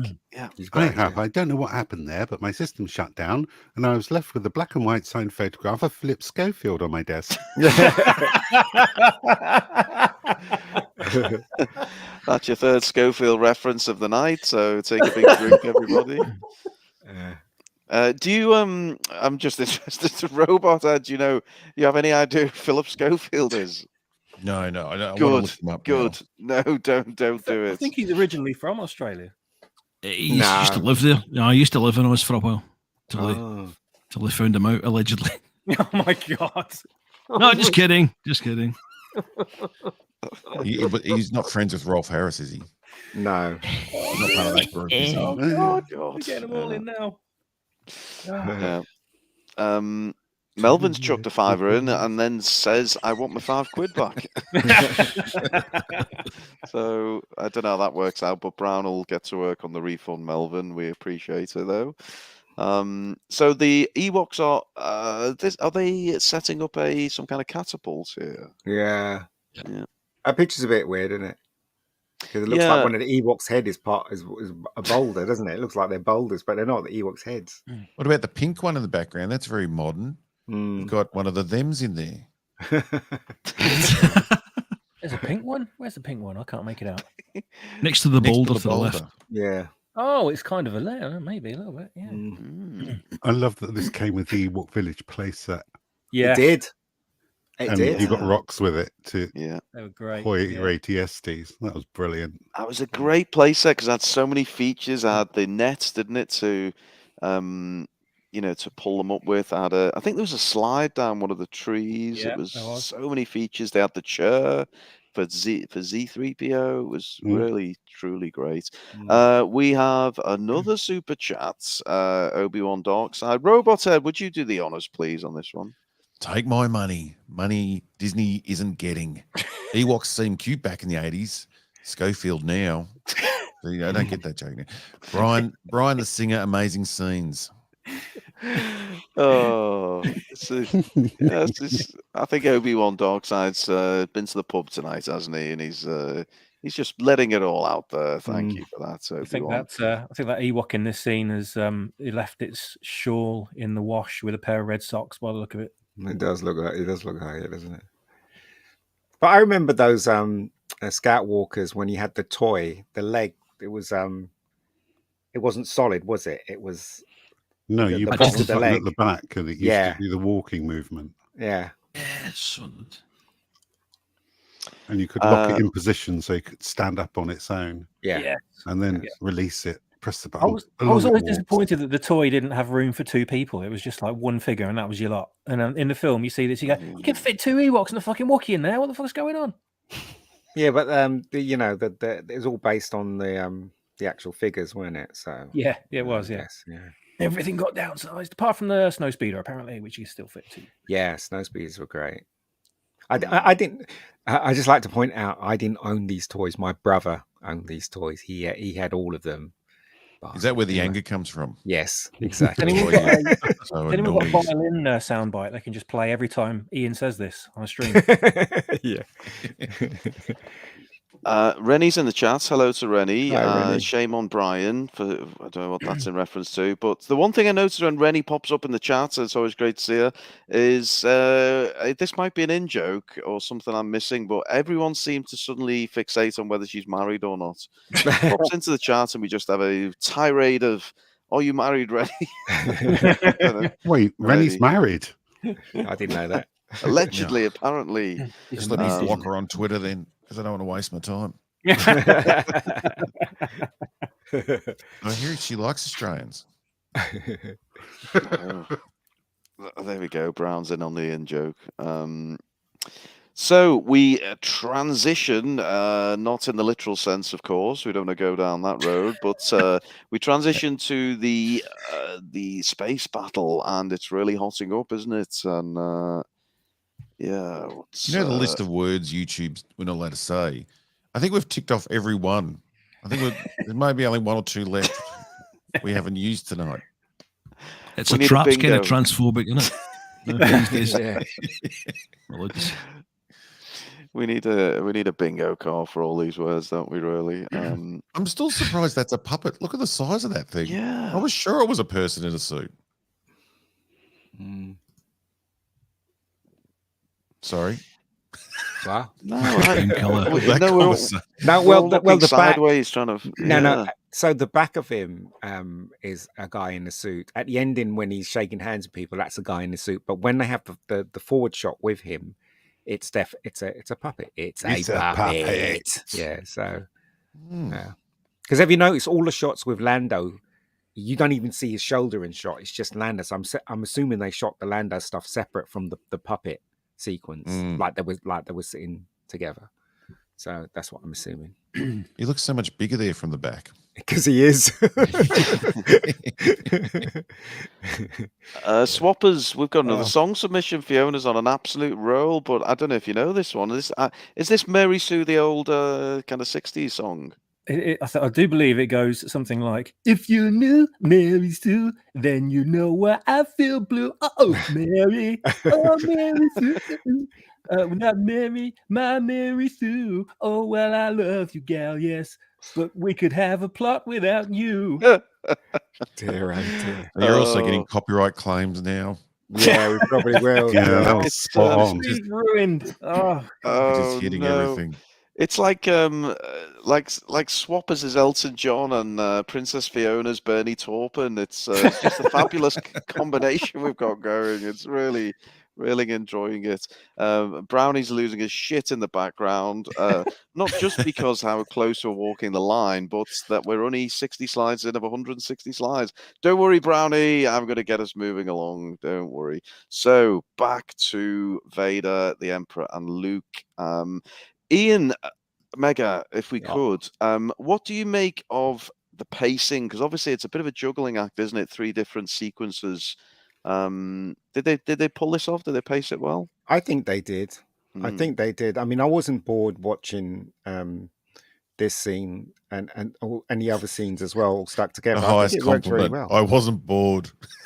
No, I wasn't bored. No, I mean, the thing is, I can't remember how old I was. I think I was in my 20s, and I did get bored very quickly when I was watching movies at that moment in time. But I honestly, I think the pacing it works very well. The only thing that didn't work pacing wise in this movie is the bit where they got to the Ewoks and they're trying to figure out what they're going to do. And Luke says to his sister, "I'm off." Blah blah blah. I thought all those bits were a bit slow.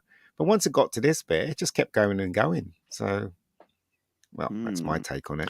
MJ in the chat with a super chat, in fact, is that Canadian dollars? Yeah, I think Very so. specific amounts. £2.20. What's $2.20 get you in Canadian dollars? Probably $1.50. No, less than that. A loaf of bread. Hand job off Scotty R37. He says, anyway, there is a new Asian takeaway app called Ewok.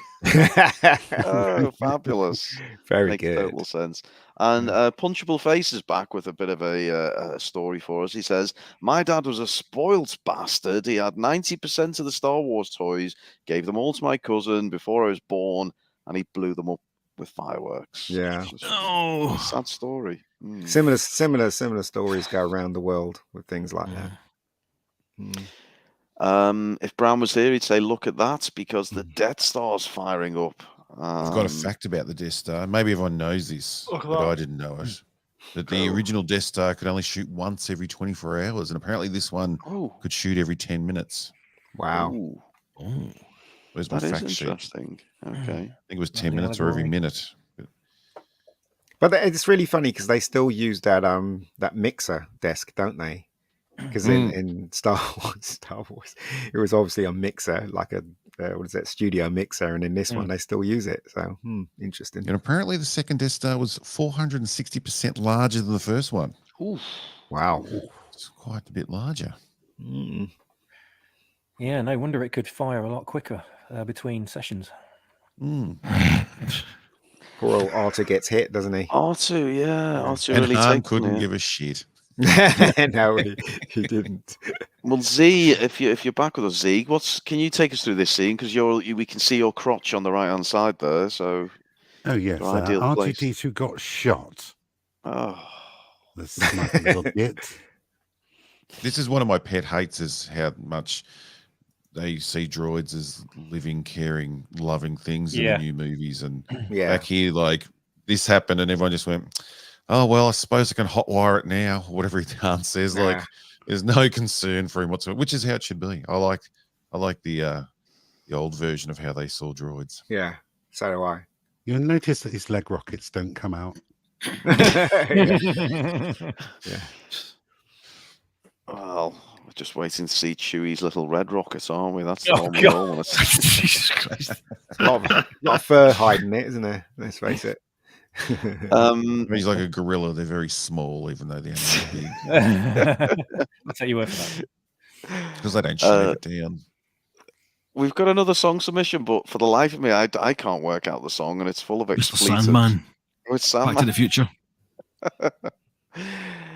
Princess Leia, your ass is so fit. Bum bum bum bum bum. I just caught a glimpse of your tit. Bum bum bum bum. I get excited when your buttocks are clenched. I'd like to fly my X-wing down your terrain, Mr. Sandman. There we go, folks. Terrible. God, I have enough trouble just thinking of something to say. I don't have to write songs now. Well, Princess Fiona, honestly, she's missed her calling in life, and we've got to go there because she spent a $5 on it. Oh God. It's gonna have to go to Brian. Brian, will. we need you on this one. It's Mick against another. That's part of the mixture. Oh, God. Pleased to meet you. Don't you steal my name. What's puzzling you is that in fact you're a Palpatine. I thought it was worth a $5, Princess Fiona. Forgive me. Oh, we'll get Brownie to get your refund. Don't worry, Oh, Princess. so But good. we give it a good go, don't we? But I'm telling you, there's talent here. That we're going to put them in Eurovision next year, Brian and Princess Fiona. So this is a bit of a comedic scene, isn't it? Where Han tries to open the door and he just ends up Ends up with closing another it. door. Another Yeah. layer. Yeah. Back to the space battle. It's all kicking off in space, and I still think Han should have been in the space battle. Yeah. I know they didn't know if he was even going to turn up to work each day, but so they didn't want to give him too much responsibility. But it seems wrong that he wasn't up there. It's true. The chat is somewhat conflicted here because E equals MCG says this is the content I subscribe for, whereas Melvin says enough songs, please. So, and then Velma Dinklage says we should be a stream just for requests. So, I don't know, Brown, you're going to have to put some thought into this. So it's The trouble is, once you've popped the Mr. Sandman, it's like Pringles, you just can't stop. The swappers probably have about 6 fucking wins written already. Everyone's got the feet tapping going. That's it. Yes. Is Luke with the green? Luke with the green, and he finally cracks, I suppose, doesn't he? He does indeed. What was the specific line? The moment? I can't remember. It's something the Emperor said, wasn't it? Yeah. He finally made him. I think he had to go at his haircut. Yeah. I can't remember what he said. Something.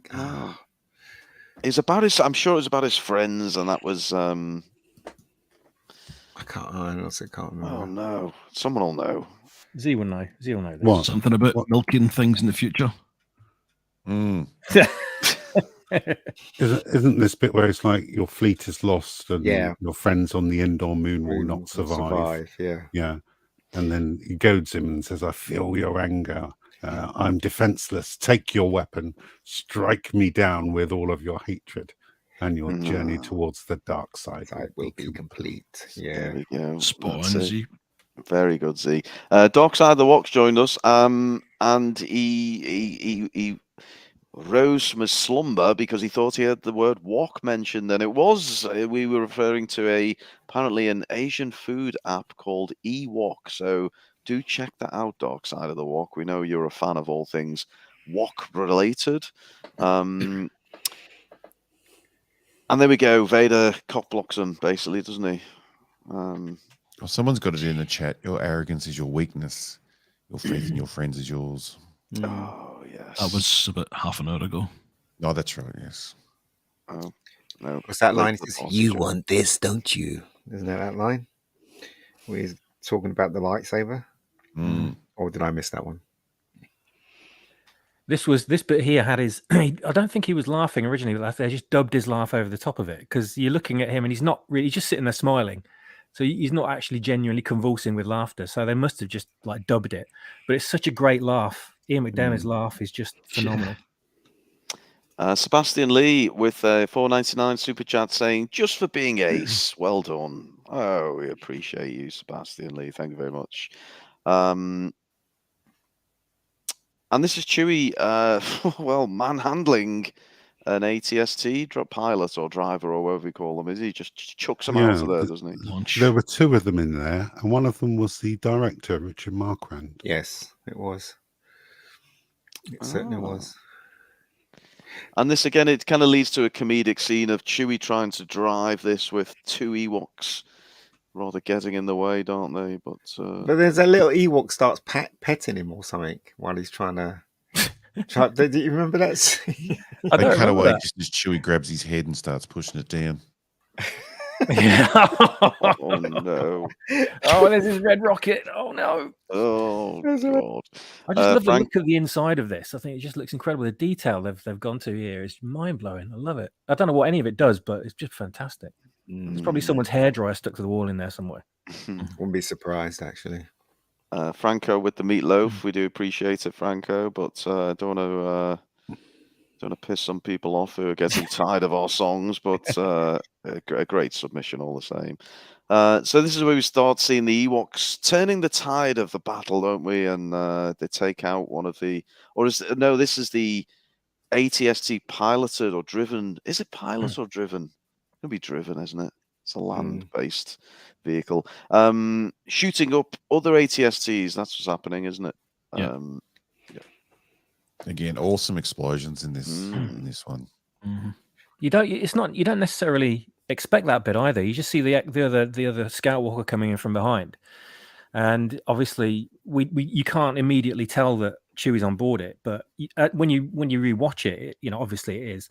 But when you watch it for the first time, you just think, "Oh, look, two ATSTs on screen! Wow, awesome!" And then one just blows up, and you're like, "Holy shit, what's going on?" I just love that moment. It was a great moment. Then you realise that Chewie's just going on a rampage with his walker here. He does more here than he does in all three sequels combined. Oh my god! Yeah. Princess Fiona is honestly on cocaine or something tonight. She's really on fire. We're not going to do the song, Princess, but we are going to. I do need someone to tell me what the hell the song is. What is it? Is it? Is that a song or is it just a? No, it is a song. Jump. Anyone know? No. You have to tell us, Fiona. We don't know. We don't know that one. Don't know that one. You've stumped us. You found the line, Fiona. So Chewie's kicking arse. The battle is turning. Biker pilot gets lassoed. He gets garroted, I think, doesn't he? Oh, is it garroted? Yeah, it hits his head, doesn't it? And then he falls off it. I think we have one of each, don't we? Doesn't one also go round a tree or something? Yeah, and he blows Yeah, this up. is the bit. Yeah, I can't remember how he did. I think it was lassoed. Oh, he lassoes it. That's right. Yeah, it is. Yeah, okay. And then he goes around a tree and he gets blown up. I love all the inventive ways they thought up of how to kill the Imperials in this film with using trees. Apparently, it was Gangster's Paradise. That's why we're all stumped.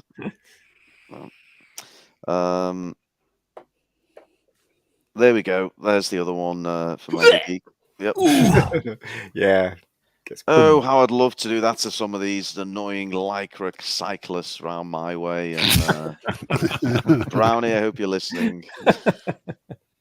Probably a bit easier because in a forest, picking the right two trees would be very difficult. They'd have to be putting ropes up everywhere. Yeah. And how'd they get up that high? Oh, there they are. They're in the background, still tying it on. That's right. There's one holding up the other. Unless they had some kind of trap for them to go. But that's headcanon, and that's what the Disneyoids love to say about a headcanon. You just don't want to think for yourself. That's a problem. It's a usual bullshit line you get hit with. And then start throwing rocks at them. Yeah, they just go Route 1 here, don't they? Let's just like pelt them with rocks. And I mean, is there anything that stormtrooper armor can resist? It doesn't help with lasers. In the Obi-Wan show, they just hit two together and they're both knocked out. So if it's that easy, I'm sure rocks would do some actual damage. It's same with Rogue One. Chirrut and Way just cracks one with a wooden stick and he collapses. Correction, and we always like to fact check here at the Brown Lines channel. Fiona's absolutely losing her shit. Apparently, it was Panama. What was Panama? I think that's what she's saying. The song Panama. I don't know that. Van Halen? Van Halen? No, you don't know. Well, everyone's going mad over it in the chat, so no, you've got us there, folks. I do like this method of destroying an ATST. Yeah, they actually knew it was coming, so they actually put the Lola's up there, ready for it to smash one. The old ridiculous double when you think log. about Oh, it. brilliant shots. Yeah. Panama, Van Halen, you weren't supposed to read it. But it's $2. We always read the chats, Princess Fiona, you know that. Imagine the mess inside that. I was just thinking that. Yeah, you think like tasted just in a split second. You'd never see it coming. This bit's well done, isn't it? When it starts to try and balance because of all these things and it just falls over. The amazing animation. Amazing animation. I mean, frame by frame, isn't it? So it's quite a few years ahead of the Ed 209 in RoboCop as well. I was just about to say, words in my mouth. Yeah, we were probably all. But it was the same guy that did it, wasn't it? It was the same Oh, special effects guy. What's his name again? Phil Tippett. Phil Tippett did this, and he also did the RoboCop one. Yeah, did he? Yeah. Nothing scared the shit out of me more than Ed 209. And I probably shouldn't have watched RoboCop when I was so young, but I got a great T-shirt with Ed 209 on it. Excellent. I love Ed 209. Oh. Just nightmares of being in a meeting and it comes in. You're the test subject. It's a glitch. Just a glitch. You have 10 seconds to comply. Yeah. So we're still stuck at the door, aren't we? Trying to get it It's the open. gag. I think Leia's going to take one for the team here, isn't she? She got shot in the arm, yeah. She's about to get Me Too'd as well. Oh, God. They really She didn't is. give Han. They really didn't give Han much to do, did they? No, and they treat him like an idiot as well. That's not one of the things I don't like about this film. Because Han Solo was my hero when I saw the first one, and then he slowly became a bit of a buffoon in this one. It's like, and don't even talk to me about the latest films he was in. Oh God, treat him like an idiot. It's funny. She had that exact expression when her and Han were back in the room after the shoot. I mean, MJ says it's fart face, but I'd say there's an argument for another type of face there. I don't know what everyone else It's thinks. a Palpatine face. Just watch The Last Jedi face. But even here, she was gorgeous. I remember watching this, falling in love with her, watching all three of them. In fact, I just thought, wow, she's just, such a nice looking girl. Jaden Smith eyes, I think, nailed it. Wrong hole face. God. God. Oh, I'm sorry, folks. And this is a nice little moment, isn't it? That's the face you make when you say, "Oh, I didn't mean it. It's just an accident." We're getting to that moment of the night when, it's the innuendos are now. There's the bit where they turn it on its head. I love you. I know. Yep. When she says, "I know." Callback. Yeah. Nice moment. And there she She is. shoots him. Yeah. Ooh, groin shot. And a balls. Yeah. Very nice. I do Z, like what's going on Han here? You're very submissive here, Z. Can you have helped the situation a little more? Well, Leia has been shot, and I'm actually standing there with my arms akimbo, waiting for the inevitable. Well, Uncle Owen to come along and And some of these scenes, Anthony Daniels isn't actually in the 3PO suit at that point. It's actually a local logger who put on the costume because Anthony Daniels had gone away for the day. wow. He must have been a skinny logger. Yeah. I think those logging arms wouldn't have got in there. Just breathe in for this scene, lad. Chewie. And this is where I mean, Oh, I did like this. I mean, we talked about just a moment ago Han Solo a little bit wasted in this movie, but I did like this particular scene where Han says, "Chewie, get down here. Leia's been shot," and then he says, "Oh, hang on, I've got an idea," and then we know what's coming next. He dupes his way into the bunker, doesn't he? How the hell did he get into that thing? There's no ladder. There's no steps. And how quickly he gets back out, and he's at the door by the time they come out. Unbelievable. He's got the helmet back off. Yeah. I thought they were just, as a kid watching this, I thought they were just going to blast the door. Yeah, so did I. Yeah, that's what I thought. Yeah. Back to the throne room, Luke and Vader going at it. Even this scene, the lightsaber fight in this was so much better. Well, I keep saying so much better than the last three films. The last three films, the lightsaber fight was rubbish. But the best lightsaber fight out of the whole of the trilogy, I've got to admit, is the Phantom Menace one.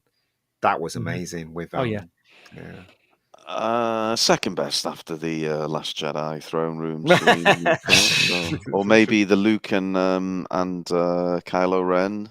Oh God, no! Take your pick, folks. I gave you a couple of good ones there.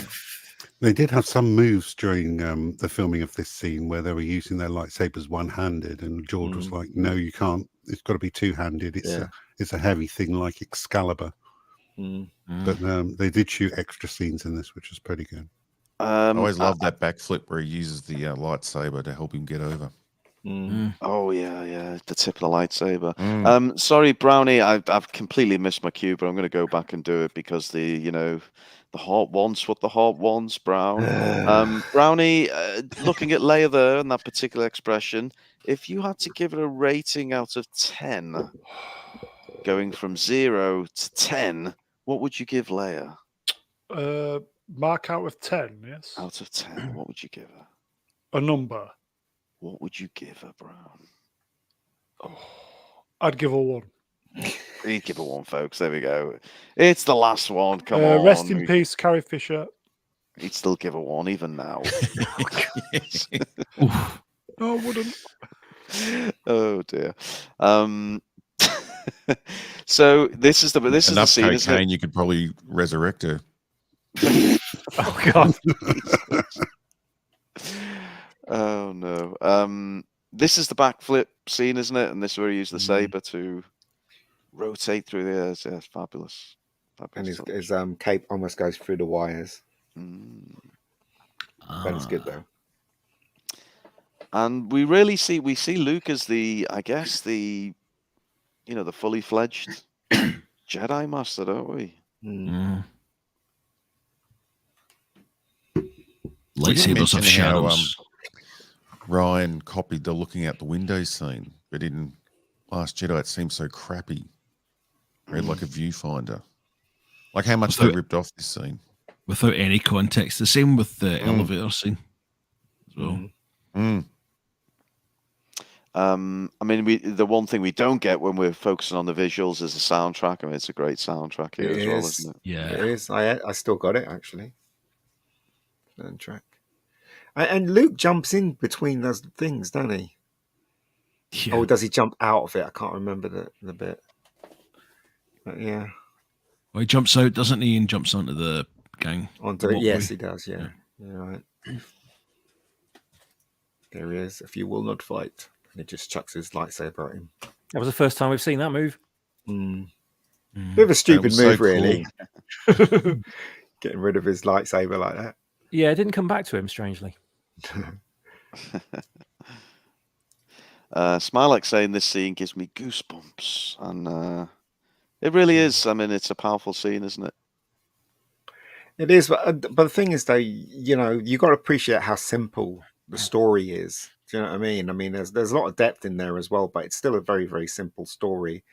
And I just don't understand with today's filmmakers why they want to try and make things so complicated. That sometimes they don't understand that the simplest way is probably the best way, really. So I like in Last Jedi that they just killed the main threat instantly with no confrontation, and then just fought faceless guards. eventually they took 13 seconds before they decided to spring into action, those guys, which is pretty incredible. And for what reason? The guy's gone. What's the fucking point? Yeah. Hey, would you They're blow fighting me? their new boss. Yeah. Hey, would you blow me? I'm with you. I love a good gantry. It really is a nice bit of gantry. Yeah, you do wonder why they actually fought. They could have just went, "Oh, fuck this," and then, and then leave, couldn't they? It's like, "Oh, he's dead. Okay, bye." Stupid. It's a bit late. So we return to the space battle, and we've got an old friend here, haven't we? And it's Wedge. Curran. Yeah, exactly. Wedge complimenting everybody. Great shot, Red 2. That's right. So positive, isn't he? And the uncle of Ewan McGregor. Absolutely. Yes. Yeah. The He real told Ewan not to do it, didn't he? He did. He did indeed. We should have done the Disney ones, that's for sure. He was ahead of his time. I love that ship, the medical frigate ship. Yeah. Oh God. I mean, I so want that. That never came out as a toy, or did it? No, it's Really? too big, isn't it? Too big. It didn't come out as a toy at all. It's just a weird design, isn't it? You know, It is. one of It's those things that you great, come though. to. You come to think of Star Wars and kind of unusual looking ships, and that's one of them. That's what I can't believe with the keep going to say prequels, sequels, the crap ship design. Yeah. Like just no imagination. Like they're either reusing old things or just simpling, like getting an old design and just taking all the coolness away and just sort of making it very plain. It's odd. Johnny's still alive, man. Is he in his 90s? He's and he's still going strong, man. I mean, you got to take your hat off to him. He's created some amazing music in his time, you know. So I honestly think that no one can equal John Williams as a movie composer. Well, he came out of retirement for the new Indiana Jones movie, didn't he? Yeah, he did. Yeah. So we get to hear him one more time in the movie that's going to kill Indiana Jones once and for all. Oh, God. No. I can barely wait. But there's that story when he first met Spielberg. He said that when somebody said that he didn't know who Spielberg was, and then they said, "Oh, Spielberg's sitting over there," and he looked over the table, and there was this young kid sitting there, and he was like, "Is that Spielberg's son?" But it was Spielberg. So, and then that's how they met for the first time in a restaurant. So there you go. Brian, sorry, I was going to say the Indiana Jones. When he brought the music to him, didn't he have like two versions? And Spielberg was like, "Can't you just use both of those?" Yeah, like, yeah. Which one do you want, sort of thing? Yeah, he's a genius. Yeah, he is. Chat's having a bit of fun at Lando's expense, saying he's maybe getting a bit of a semi on while he's fondling with the controls there with his girlfriend in the Falcon. But Brian, can you give us a bit of Billy D, bit of Lando with Jim D's chat on screen there? We've got to give Han more time. Actually sounds like him. That really does sound like it. Have you got Billy D at your home? He's just sitting there. Oh dear. Drinking, was it Colt beer? Yeah, that picture of Han Solo, right, on the monitor looks like it's like they're playing a VHS or something, a bad pirate copy. But the next second he's out of that outfit, out of the ATST, and standing above the door. Yeah, exactly. I mean, he does dupe them rather easily, doesn't he? It's it's the most naive Imperial officer on the planet.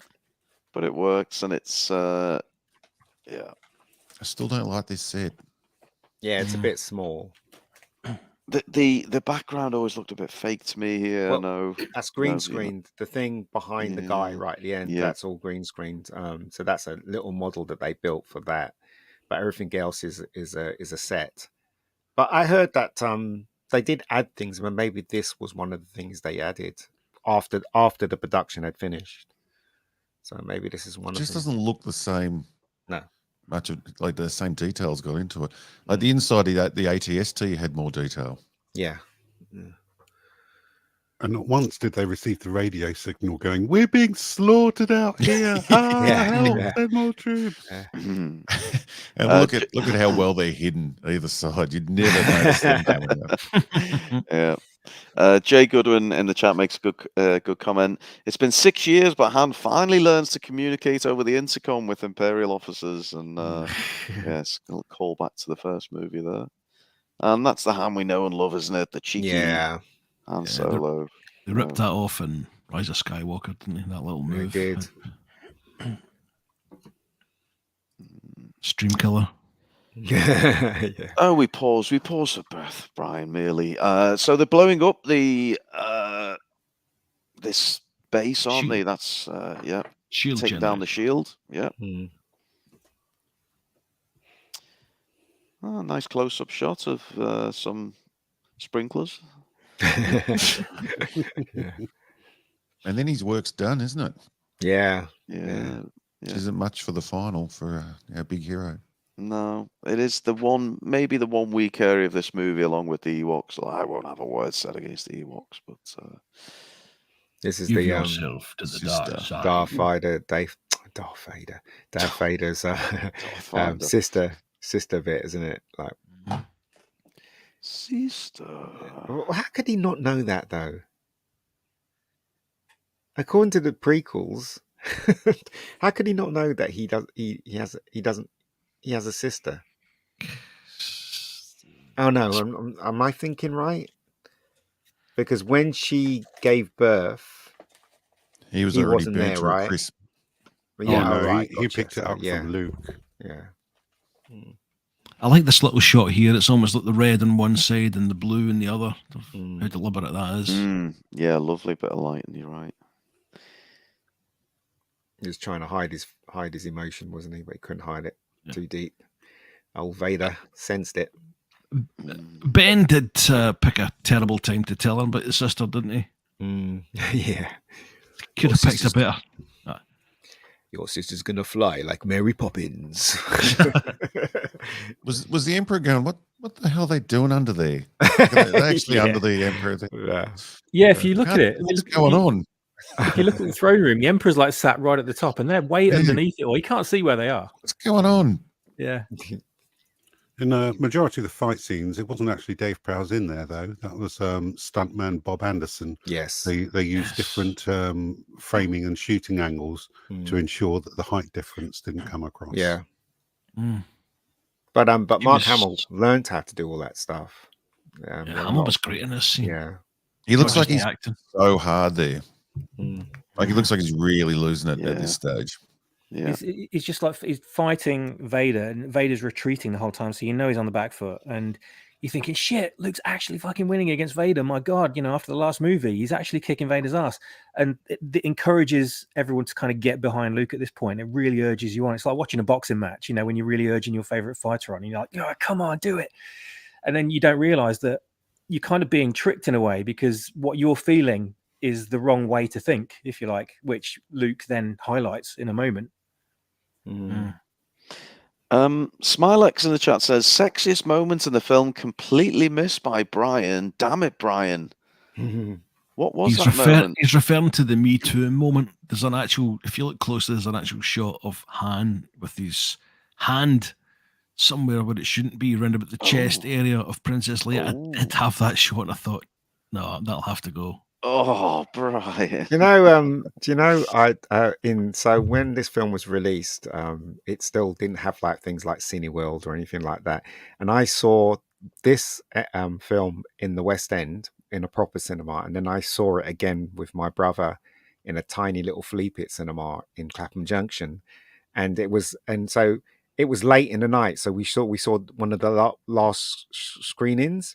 And in the last screenings in where I live, hundreds and hundreds of black people used to crowd the cinema with beers in their hand and stuff like that. I remember this scene when he cuts the hand off, some black guy going, "Rascal, cut him!" That's so funny. So Brownie has given us permission to go into overtime. We're almost finished anyway. He's moved the scheduling. The next program is going to be rescheduled, but we are going to continue on, folks. We're going to get this wrapped, but we are approaching the end. So I think 300 slides to go.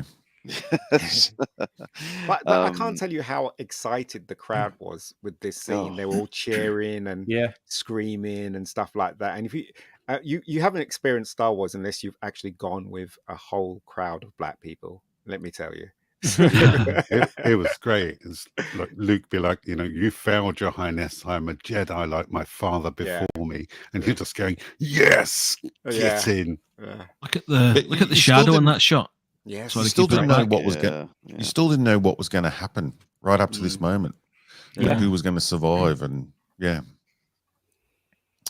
unlike the throne room scene with Rey, Kylo, where there was no chance they were going to lose. Like here, you didn't know if Vader was going to live, the Emperor. Somebody shouting, "Cut his Ross! Cut his Ross!" I remember that. Do we give a little doff of the cap to Mark Hamill here's performance? Oh, he's terrific. Incredible.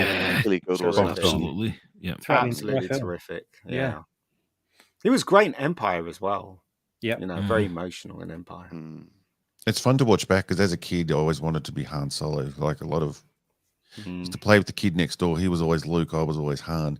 And so it's not looking back now. I didn't realize what a good job Mark Hamill did through the whole series, and so often talking to a black mask or a green puppet or so many scenes he's off on his own. But he was in those days. He was hungry, wasn't he? He was just plucked. Yeah. He wasn't that famous. He starred in a couple of soaps.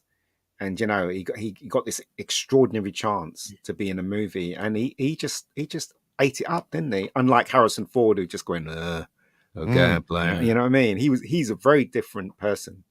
I remember Hamill getting a lot of slagging for his acting from prequel trilogy fans that had just come on the scene trying to defend Hayden Christensen for his performances. So they basically attacked Mark Hamill, which was bullshit. E equals MCG says Robot's Head still plays with the kid next door. He's still reading that, yes. And I'd like to keep that quiet if that's all right with you.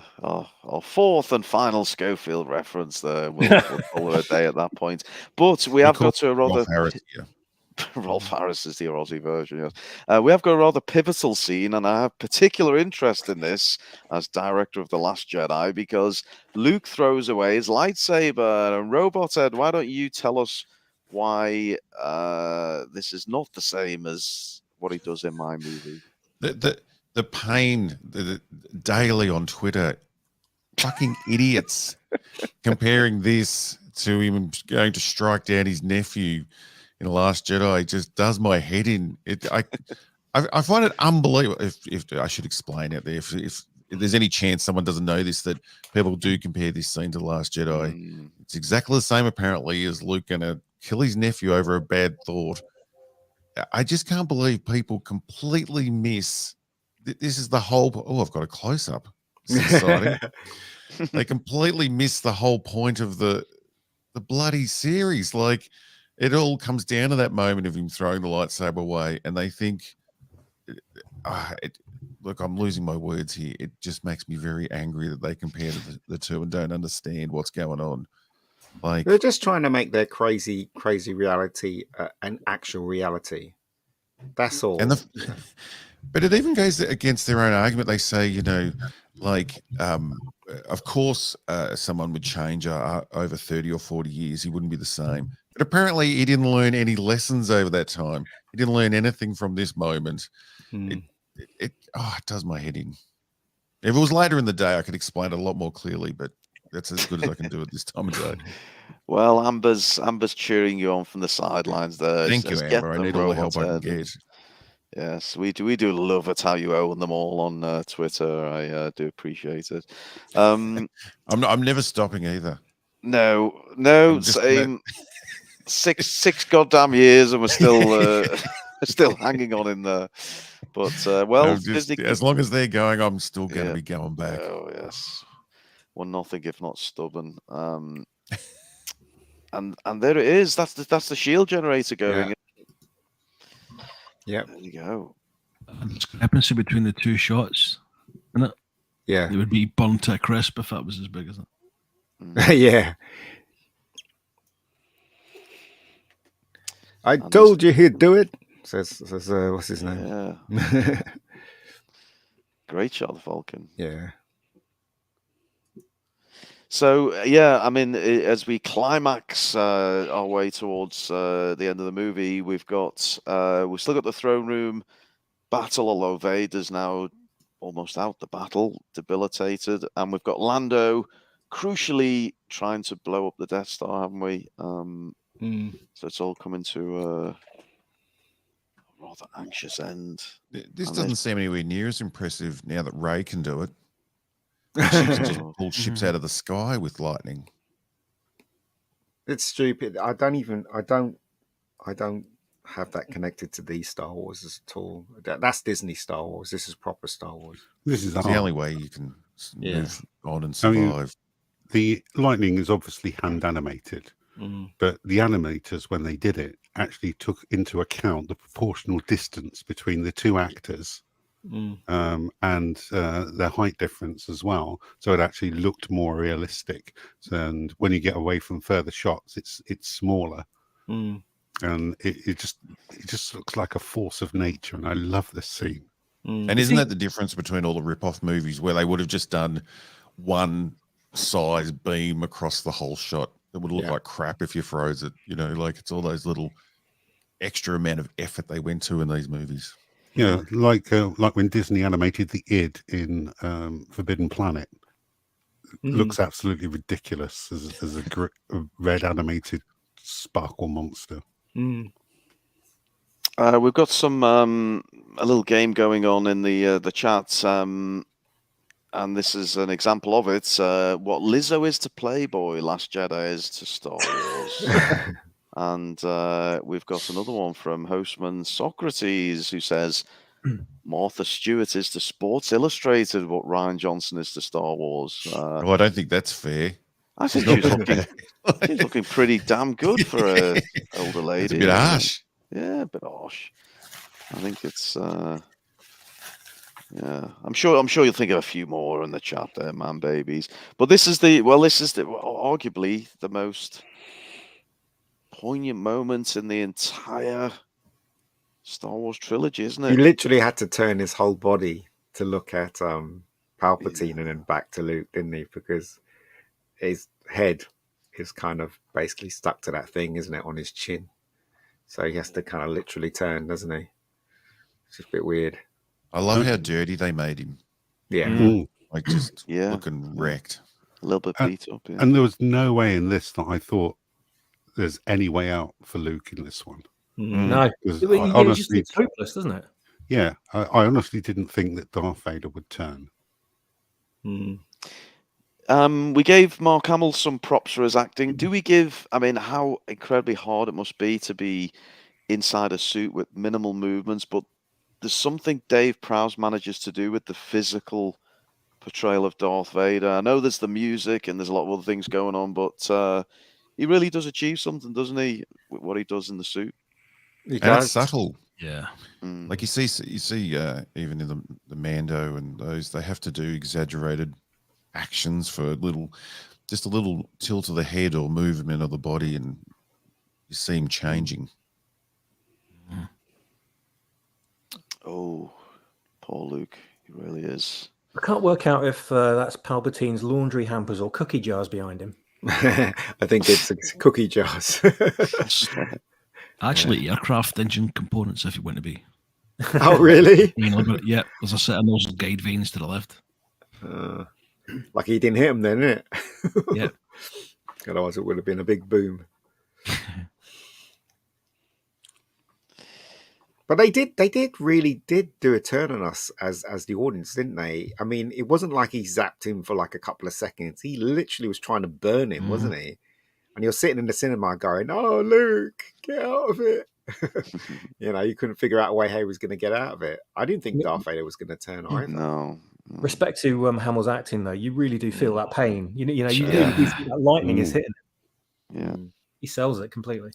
And turns back into the kids. Yeah. I love this bit so much, and they've just completely ruined it for me. Because even when I'm watching an edition where it doesn't have the no put in, which was only put in to try and kind of help Revenge of the Sith still takes you out of the film slightly. It's such The a thing shame, is- such a wonderful moment in cinema. The thing is, though, you know, if Disney put out or if any company that owns this puts out the original version, you know how much money they would make without all the special edition stuff, and they put it out as the original. They'd freaking make a mint, wouldn't they? They really would. And it is seems possible crazy. to do that. Yeah. Sorry, go ahead. No, I was just agreeing. It seems crazy that they don't do it. When I went to the 40th showing a couple of weeks back now, it was only a couple of days before we started this. It feels like years ago. It didn't have the no. Oh, really? Yeah. Really? No. Yeah, that's the point I'm making. Have you missed what I was talking about there? It's the 2011 Blu-ray edit that changes that, and it goes from being a credible silent sacrifice to just no. It's the worst. But I wasn't sure if they showed the same one for the 40th everywhere, because as I'd mentioned again, it was a 35mm print I saw, so I wasn't so sure if everyone saw the same version. Recently. Yeah, the one that I saw, I had to stick my fingers in my ears because it was. So they did have the no in it. Yeah. I mean, I don't know how or why they showed where you seen it with as a 35mm print, but the version I saw obviously was digital and it did have the no in it. Yeah, we didn't have the no, and we had the. I think I was saying it. We didn't have Hayden Christensen at the end either. Oh, right. So you must have seen the original then. Wow. And it did have the horrible changed. It had the different song at the end, and Jabba's Palace had the horrible band scene. That's an interesting cut then. Yeah, and everyone cheered at the end. Oh, sorry, I'm getting ahead. I'll wait till we get there. That must have been the special editions you saw then, Robot Head. Yeah, I think it was. Princess Fiona says the no is the biggest act of blasphemy in the entire Star Wars SE trilogy. I think she means Star Wars OT. trilogy. Yeah. Do you Couldn't agree? agree more. Yeah, I think you've got a consensus there, Fiona. Yeah. To me, that scene's the if you watch even the full 6 films, then that to me is just the payoff for everything, absolutely everything. And to get rid of that, I think was criminal. The only problem is the prequel trilogy putting that in. They basically, it's almost have Vader turning to the good side for the similar reasons to why he turned from the dark side. I felt that took it away from the story slightly with a new kind of recontextualization. Yeah. Is that a word? We'll take it. We'll allow him. No, that's funny. Palpatine as he falls down the shaft. I'll get you next time, Luke. Next time. Yeah. Somehow I'll return. Yeah. Blakey from the buses. Now there's an old reference for him. Can we go back to that slide with the skull for a minute? Yeah. I just love, as a kid, that just blew my mind. But then I didn't realize a kid, it's got like the metal components mixed in as well. So it flashes up absolutely when you first see it. When he falls over, you can actually see his bionic arm, which is just great attention to detail. And that reminder again that it's a human in there, you know, it's his father, and just awesome. Robot Head, you might want to pick up the latest Hot Toys figure that's up for pre-order. The deluxe version has got a helmet that lights up like this. Oh my god! Oh, wow. Oh, really? Amazing. I'll type that in right now. Cue strong fapping sounds from Australia. And then snoring instantly. And there we go. There's the shaft. And the end of Palpatine. Oh. Well, for now. I'll at be least. back. The prequel trilogy kind of shafted this again, didn't it? With having people being able to fall distances and land without any problem. Yeah. Because you see even Vader falling down the stairs. There's no effort to break his fall with the Force. He just falls. Whereas Phantom Menace comes around, they're dropping 40 feet and landing on their feet. I see that figure's over $500, but geez, it's very lovely. It is. We're back to Innuendo City in the chat. Apparently Brownie loves a shaft. But, Right on. Who would watch this and think, let's bring him back? I mean, we know JJ would, but like idiots. What normal person would think that? people who don't understand Star Wars, I guess. Why Rise of Skywalker annoys me more than Last Jedi, I'd say, because it does more damage. Like, it makes this whole scene useless. Mm-hmm. Yep. The only good thing about the Rise of Skywalker is how much it takes the piss out of the Last Jedi. Yeah, the a Jedi after their weapon. Yeah, deserves more respect. I was pissed myself in the sun. I might as well put Ryan. Yeah. Jedi's weapon deserves more respect. Ryan at the end. Did I miss the slide? It might have been there because I was looking at that figure. Did we have the overhead shot looking down on them? No, I think it's after this. When Luke's cradling Darth Vader. Yeah, maybe that bit there. But there's a real overhead shot. Yeah, that's when it's looking shot. down. Yeah, there it is. That's it. Yeah. I don't know why that just is stuck in my head my whole life. That shot, I just love it. Yeah. There's something. I mean, we've never seen Darth Vader in this kind of prone, vulnerable position, have we? So it's really clever to kind of give you the overhead shot, and he's always so tall and imposing. And I love how they're showing Luke having compassion despite what he's been through. Yeah, despite what he's done to him. Yeah. Well, he sensed the good in him, didn't he? So he knew there was good. His hand off, throw him down the shaft.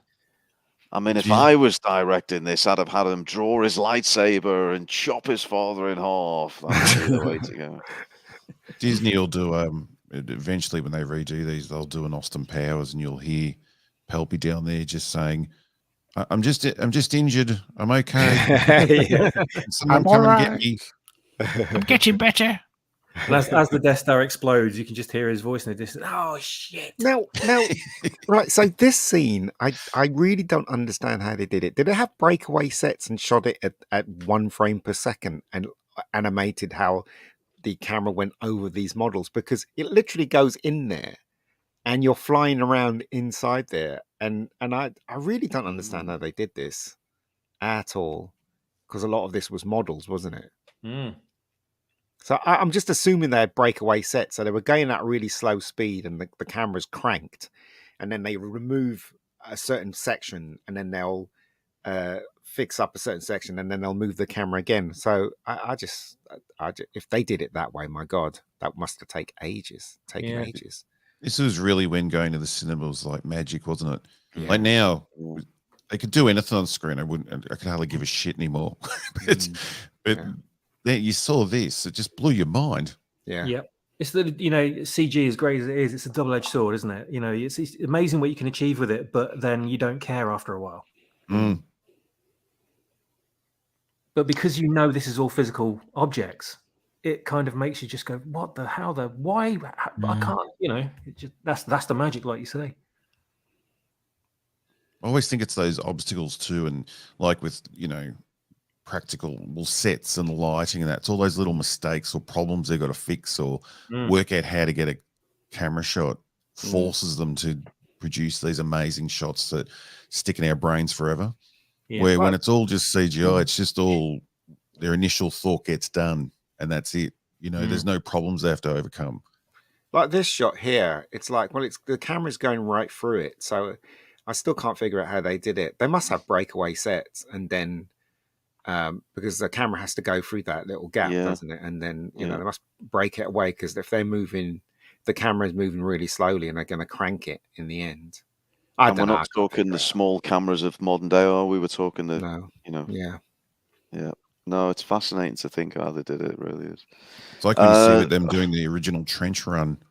They've got the big crane and the massive camera going, outdoors along the sets, and that you're not getting that camera through a small hole. Yeah. That's what she said. I was waiting for it. I do love the close-ups of these. I'll never get tired of seeing these guys close up. There's something just frightening about them. Look at that. It's that angle that you always see them at as well, isn't it? It's really imposing.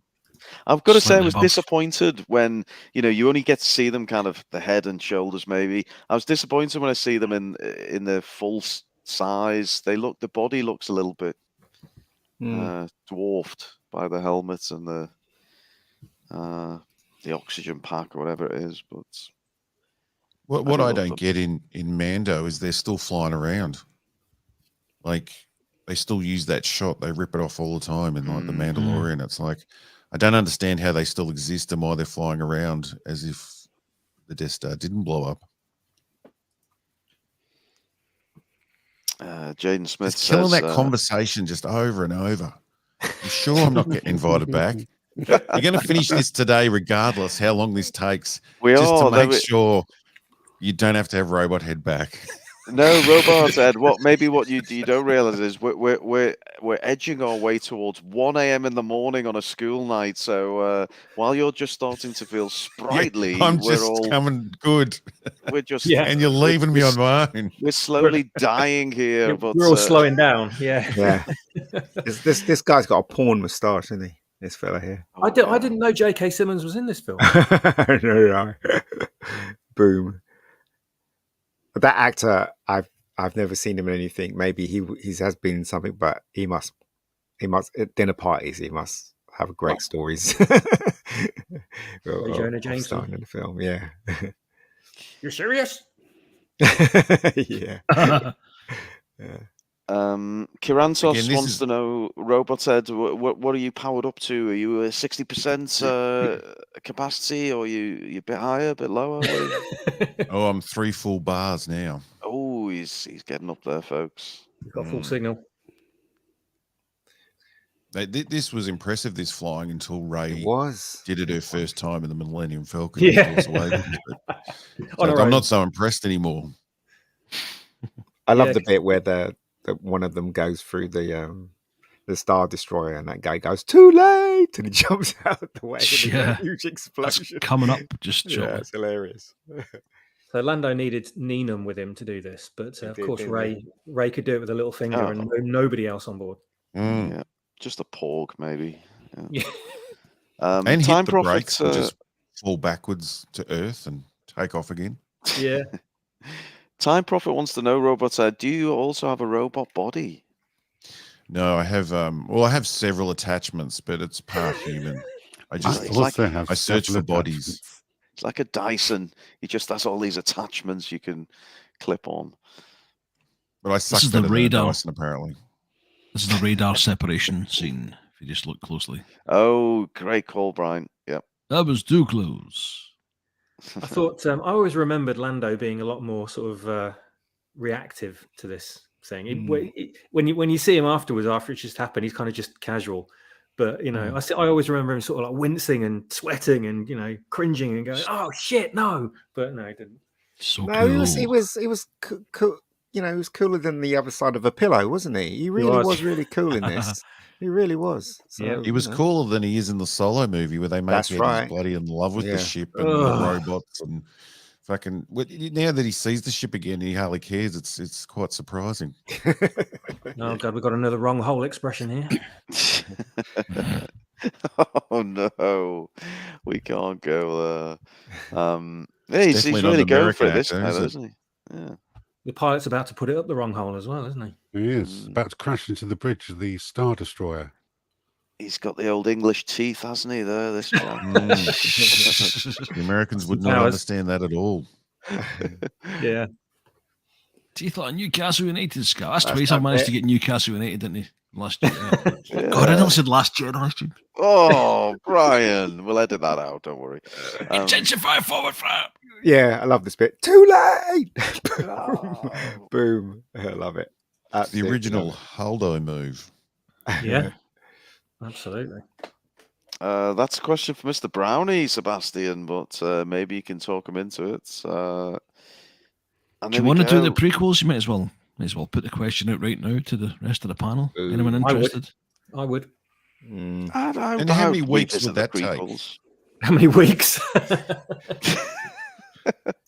It's been decided already. Oh, pull the rank again.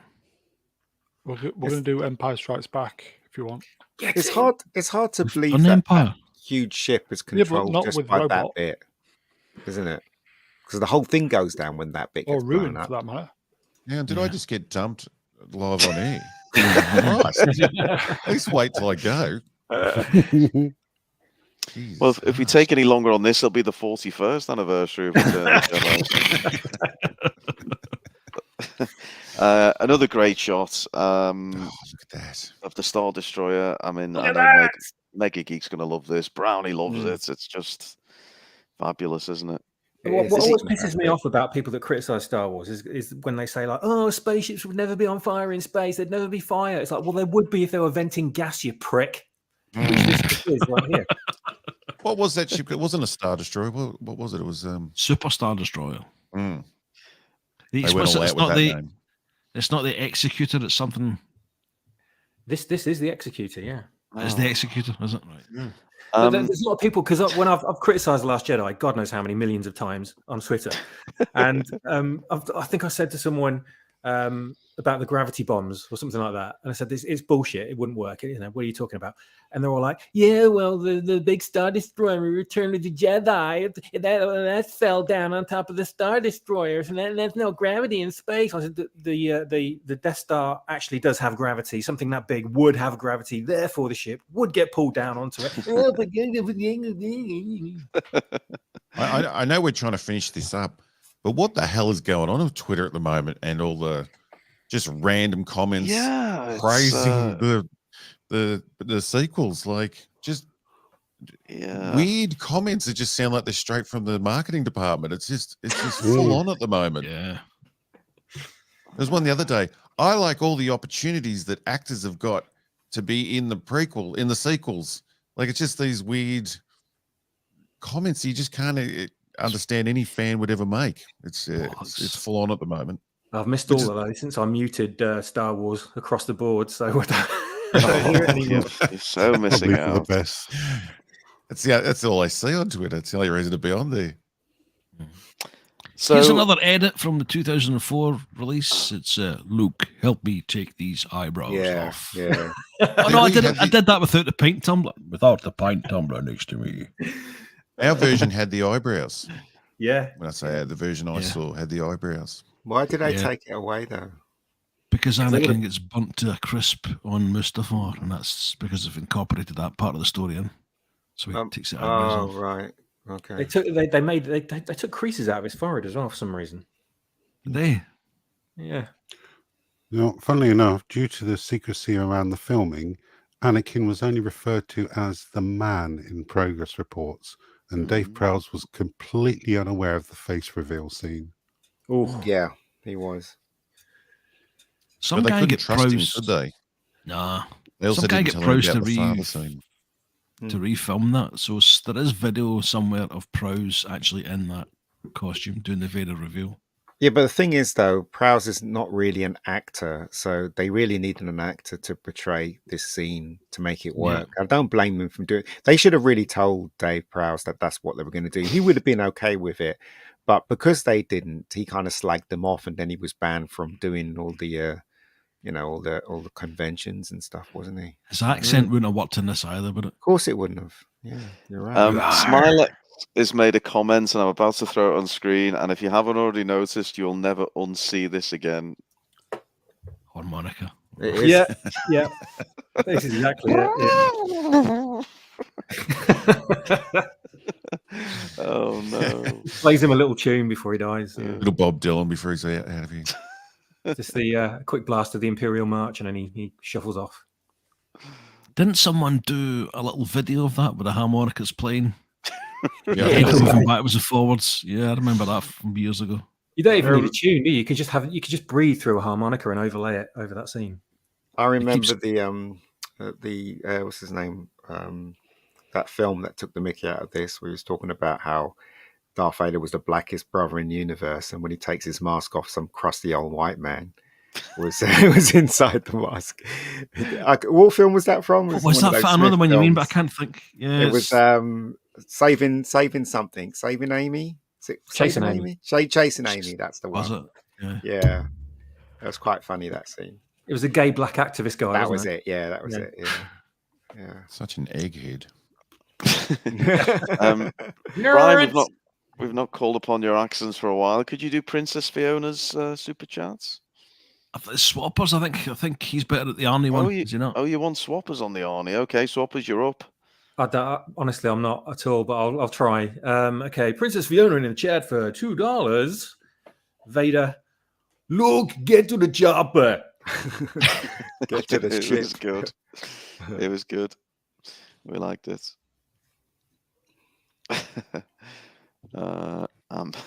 So they added that bit where he goes, Luke, remove my helmet. They added that bit. That wasn't in the original. Is that what you guys are saying? Because I can't remember. No, it's it's a physical change. They've taken his eyebrows off. Believe it or not. Oh, I see. I think it was just all physical. Yeah. The changes. He was going through a change. They also removed his cock. I think the coloring's slightly different as well, depending on the edit. The older ones is more kind of pinky and red around about the face. Sing us a song, you're the Vader man. Oh no! I wish someone would do a deep fake of this scene with Darth Prowse, and just you could just as soon as he takes his helmet off, he could just have him say like, "All right, my lover."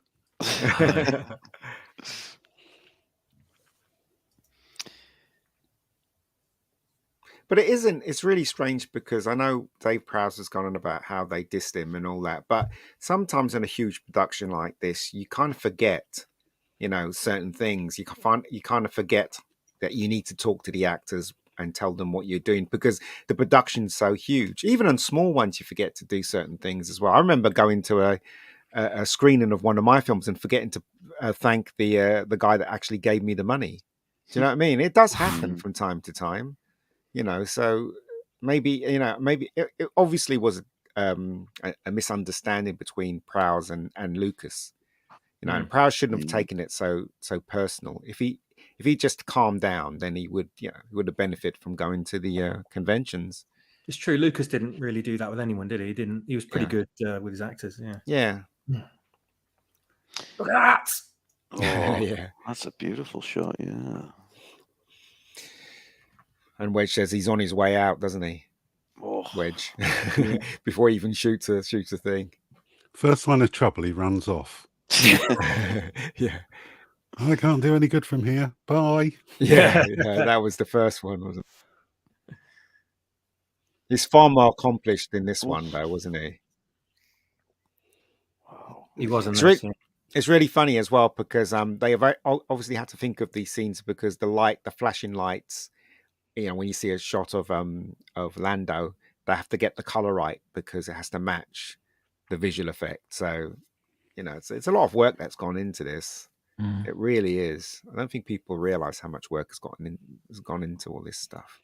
I don't think they even bother storyboarding the new ones. No, it does look like it, doesn't it? Because they can do anything on CGI now. Yeah, so I don't think they even bother. So this is Luke's trying to rescue his father, isn't it? Get him off. Yeah. Well, he's dead already, so he's just taking escaping with the body. Yeah. Something's going on with that explosion, but in the background. Yeah, the one of that thing when that thing falls down, you can tell it's a model. I remember seeing that in the cinema, thinking, "Yeah, that's not real." But yeah, I think Luke looks awesome in this shot. Sorry? Yeah, in this shot, Luke looks absolutely awesome. No homo, but he does look awesome here. A little bit of homo, but you can go homo. It's fine. We're all friends here. That's all good. Brownie, can we get you on to give Luke a score between 1 and 2? No, we're not going to go there. So he does make it away, doesn't he, on his shuttle with the body of Darth Vader. There was something someone said recently. I mean, I don't intend you to go back like several slides, but there was something someone said online recently about that in that scene where Luke drags Vader to the ramp of the shuttle. And in the background, you can hear all these shots going off, like blaster shots. And someone observed it and thought, wow, if you think about it, if there's all blaster shots going on, there's no rebels there to shoot. What's going on exactly? They're all shooting each other for a place on the last escape pod. What's going on? That's really dark. I think it's the rebel forces that are actually targeting certain things. That's why you hear it, I guess. That's what the conclusion I came to. I love these shots. the flames chasing Amazing. the ship. The flame effect is incredible, isn't it? Doesn't the If you weren't TIE fighter already- get taken out? Like that's Yeah. trying to get out as well. Yeah.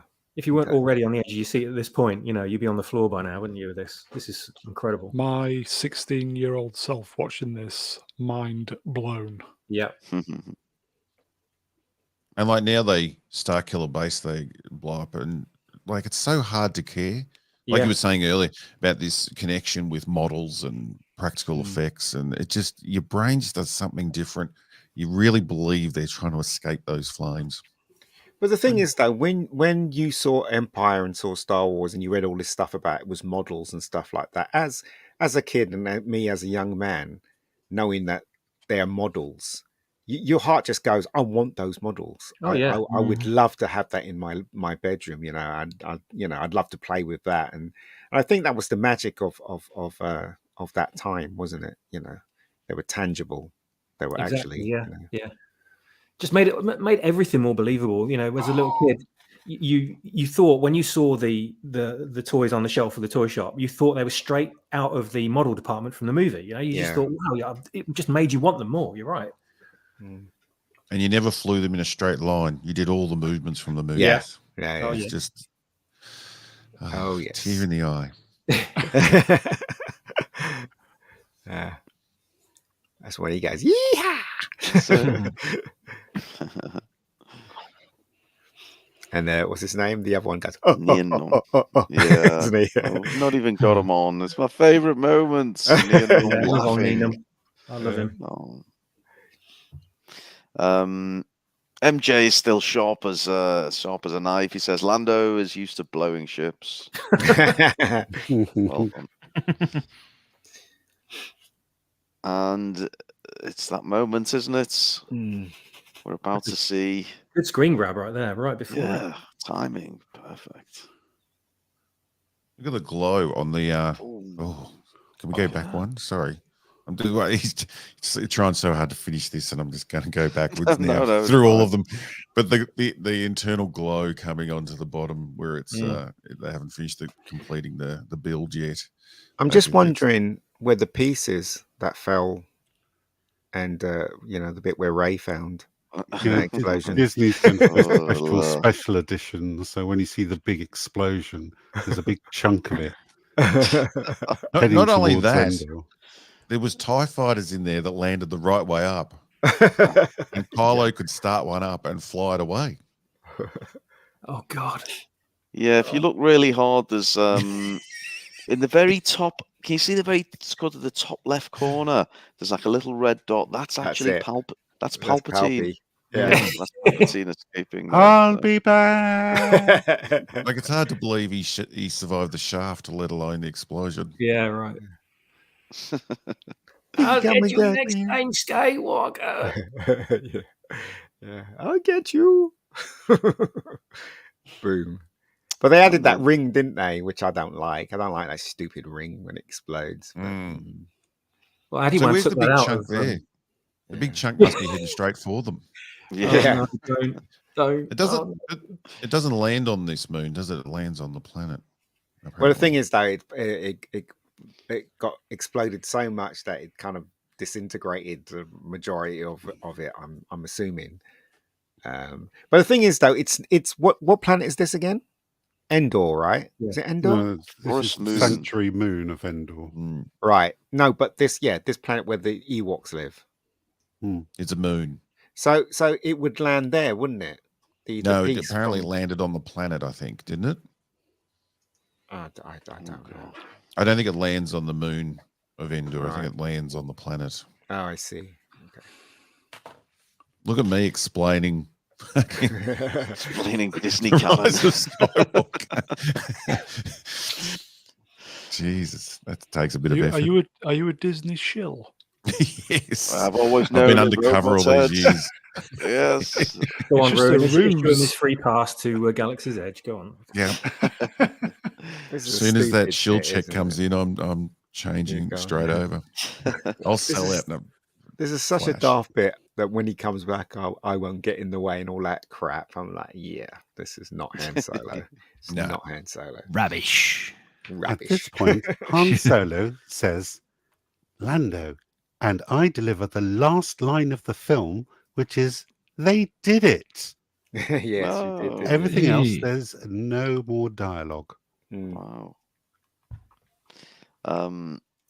Well, we've got Luke burning his father's body, and strange I how he love. put the mask back on. He could have- Either that or just set kept his fire to face Sebastian's show. Yeah. I love the bit in the the TV show Space where Simon Pegg's character is burning all his Star Wars stuff after Yeah. seeing the Phantom Menace. They just ripped this scene off. It's fucking great. Oh, yeah, I remember This- that. Yeah, it was great. Yeah. This scene is actually directed by George Lucas, but he's uncredited in the movie. Ugh. Doesn't need a Ah, credit, does he? Let's face it. He doesn't top need it. trivia. I think the only thing that that Anakin would hate more than sand is probably fire, and having him stood just over Luke's shoulder maybe, and him going, "You bastard, fucking kid."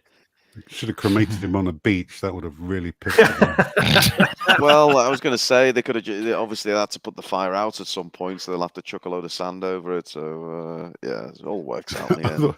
Luke responsible for burning down the entire forest moon. Oh God! Killed They developed millions of this- Ewoks. Yeah, they developed the logo of forest fire warning with a bear, but instead of a bear, there's an Ewok with a hat on. That all the rebellion were after this. We got a compliment from the FBI guy. That's quite nice. Yeah, isn't it? I was. I did have it flashed up on screen, but we should bring it back up because it was a rather nice compliment. The FBI agent says, "I normally don't listen to live podcasts, but this group had me in tears. That last Return of the Jedi video. So we're glad you're enjoying our series." I just read that as I like this show better without Robot Head. That's all I'm hearing in that comment. We love you, Robot Head. No, that guy doesn't.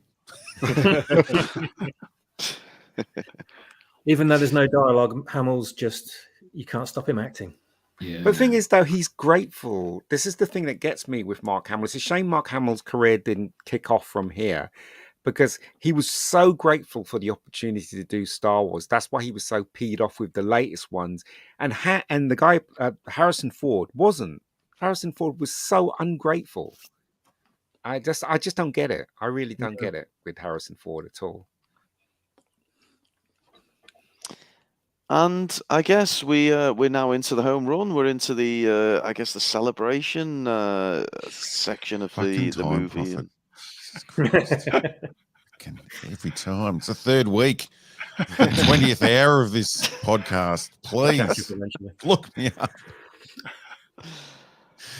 So look, as we scroll through these kind of Ewok celebration scenes, and there are a couple of moments which I'm sure we'll get into, but I guess as we reach the 3-hour mark, we're approaching, or we're not far off. We will be by the time we wrap this up.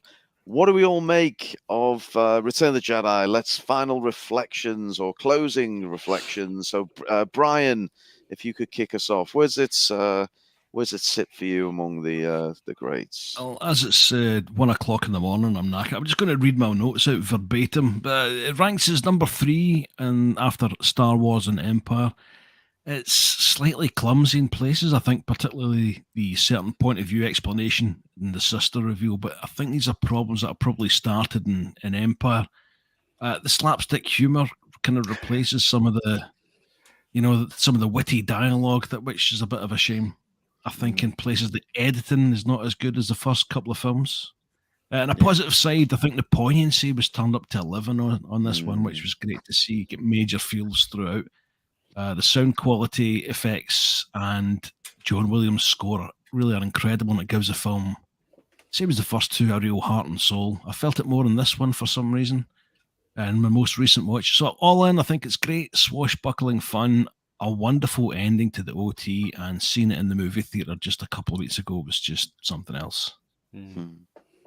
I'd give it an 8.5 out of 10. 8.5. Very nice, Brian. Yeah, we'll have some scores from the chat if you would, please, chat. And Z, where does this one sit for you? Your closing thoughts and your on screen. Yeah, pretty much everything that Brian said. Although this is my fourth favorite after Empire, A New Hope, and Revenge of the Sith. So I rate this a 7 out of 10. There's some very clunky dialogue in here I don't like. I don't like the use of earthbound terms such as delusions of grandeur. I don't like the use of that in the Star Wars trilogy. And also teddy bears, which is another Earth reference. So some clunky dialogue in there. Also didn't like a few of the matting shots on the TIE fighters and Leia's ship. But the command ship, which was a bit clunky when I rewatch it. But other than that, it's quite a solid close to the trilogy. Lots of 8s coming in, I think, from the chat. That seems to be the average. Yeah, very balanced. Swappers, what about you? Just this film, even though I've seen it God knows how many times, and in light of lots and lots of other films I've seen since 1983, I think it was released, wasn't it? I still, you might call it rose-tinted glasses, but I still see it as an absolutely amazing film. And of course, it's not perfect, but the imperfections do not bother me in the slightest. I notice things more as an adult, like Harrison Ford's acting in this and stuff is kind of a little bit hands off, should we say? But it's still a perfect end to a perfect trilogy. Even though you could have gone a bit more adult with the movie and not as child centric, etc. It was still great, and it still provided the closure of the whole story. And it had great reveals, great plot twists. It had you in the edge of your seat. The production design is off the charts for Star Wars. We thought that it couldn't get any better after Empire, but this one just pushed it. It just knocked it out of the park again. And that amazing, incredible happy ending that they were debating on whether to do or not to begin with. And Lucas he wanted to put that happy ending in there. And thank God he did, because it just left us all walking out of the cinema on something higher than, I don't know, 80k of heroin, probably. I don't know, whatever the equivalent is for a 10-year-old. But, I remember just riding in the car on the way home, buzzing my tits off from how joyous this film made me. And I just wanted all the toys. I wanted everything to do with Star Wars, even though this was the end of the story and we weren't going to get any more. If as far as kids went back then, that was it. There was nothing else. I still wanted everything to do with this film. So I'd give it, it's easily a 9.5, 10 out of 10 for me for this movie. Wow. Glowing reference. Mega, what about you? What are your thoughts on this final? Well, I'm kind of mirror what Brian said. It's number 3 out of the OG ones. And it has a lot of problems, and it was rushed. You can tell it was rushed. And even the screenplay was rushed. Other things that people pointed out, so no point in me repeating it. But it is very enjoyable, and I'm going to give it a 7 because it reminds me of when I was a lot younger, and I remember enjoying it immensely in the cinema, even though I had problems with it. So I'm just going to give it a 7 out of 10, and say that it's much better than all the crap that Disney has produced connected. How with many of Star those Wars. points have been taken off for the stars being sharp? Maybe it might. What is it? My pointer, as you said, have a little laser pointer in the cinema.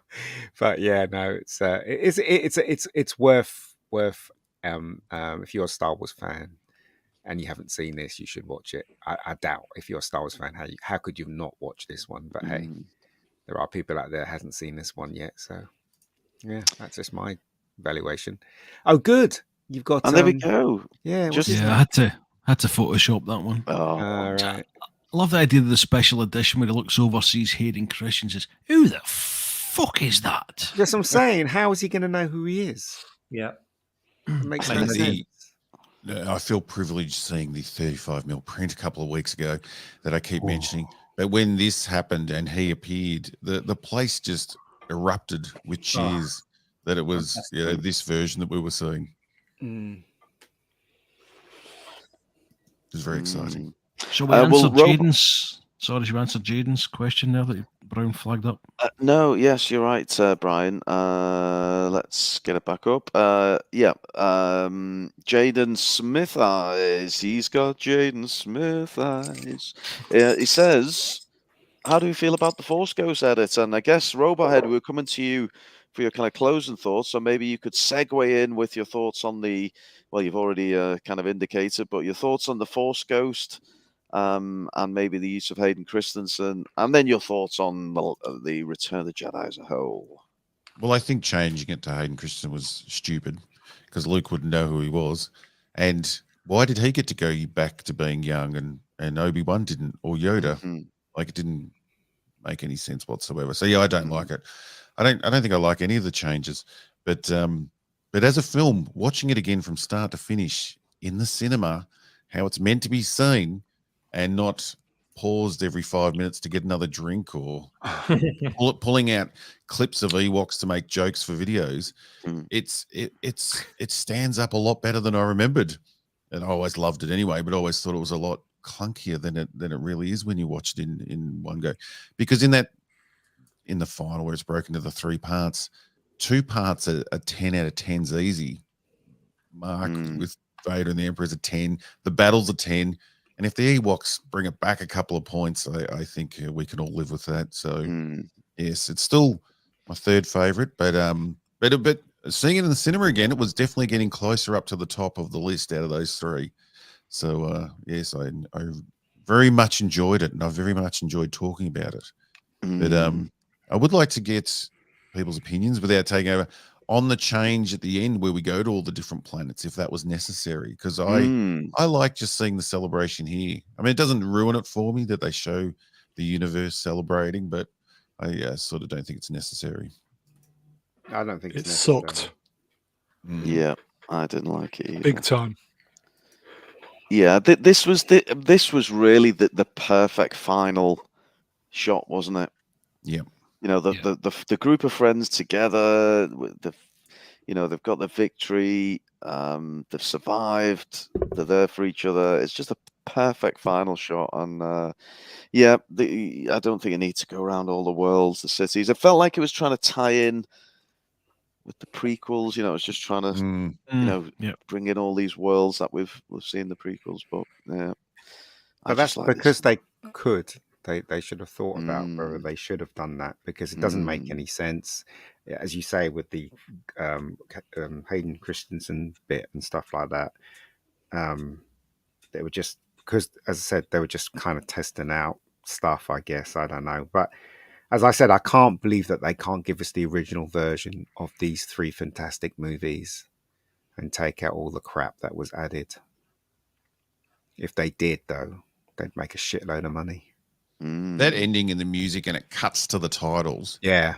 You'll never get that buzz again in a cinema. Yeah. And I know it's because we're getting old, and we were kids at the time or whatever, but I still in the cinema a couple of weeks ago, it goes to those credits and the whole place, everyone's on such a high. Yeah. Yeah, it seems to be a strong consensus in the chat at around about the 8 out of 10 mark.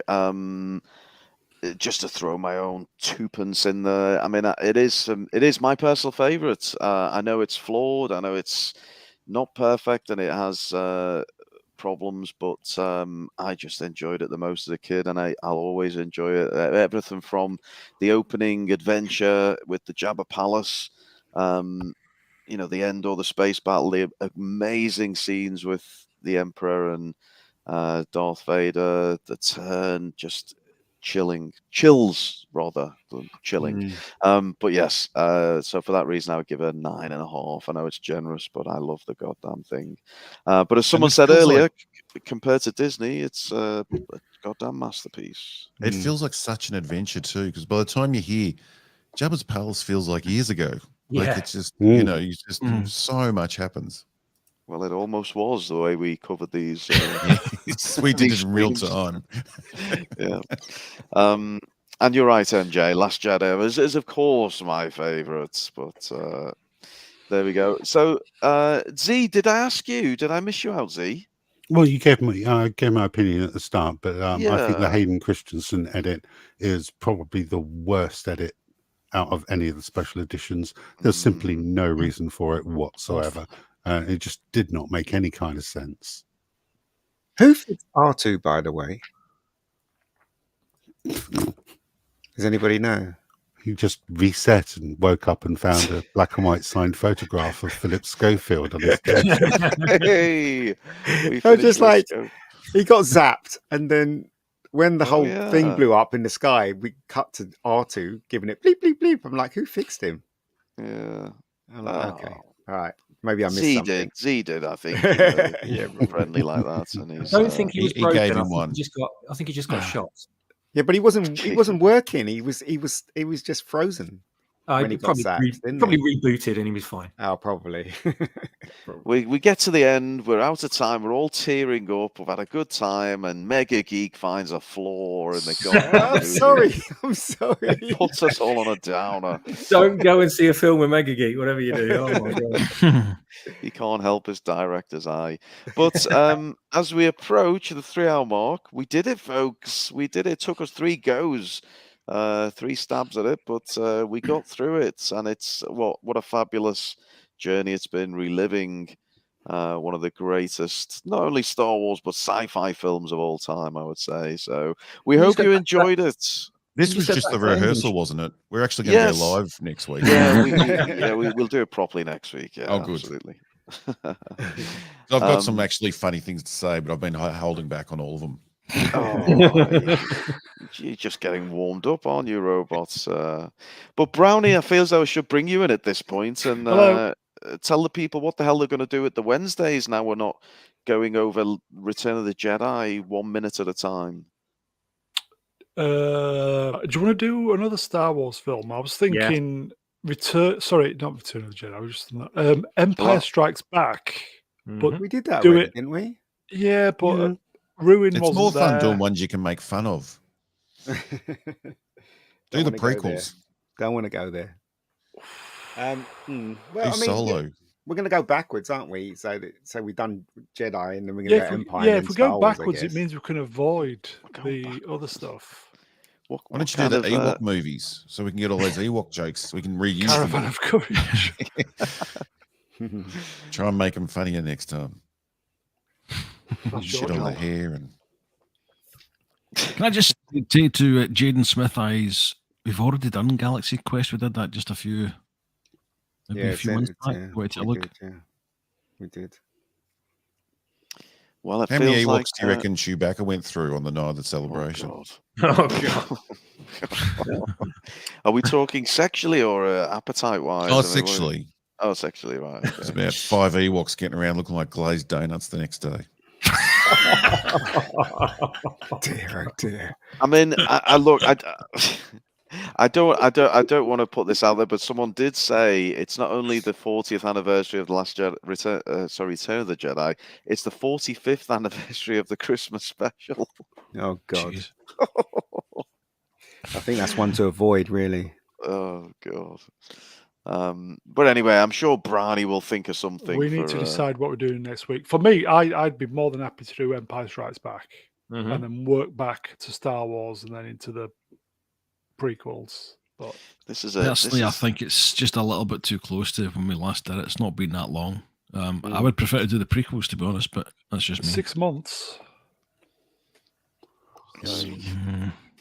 Philip Schofield And get less Ruin jail wasn't time. there. Huh? When does Ahsoka start? About 7 weeks. So we've got 7 weeks to fill. So we can Well, do just Empire pick one film. and- I'm sure we can make it last 7 weeks. Enough struggles here, and we like this film. Pick one we don't like and see how long we can go.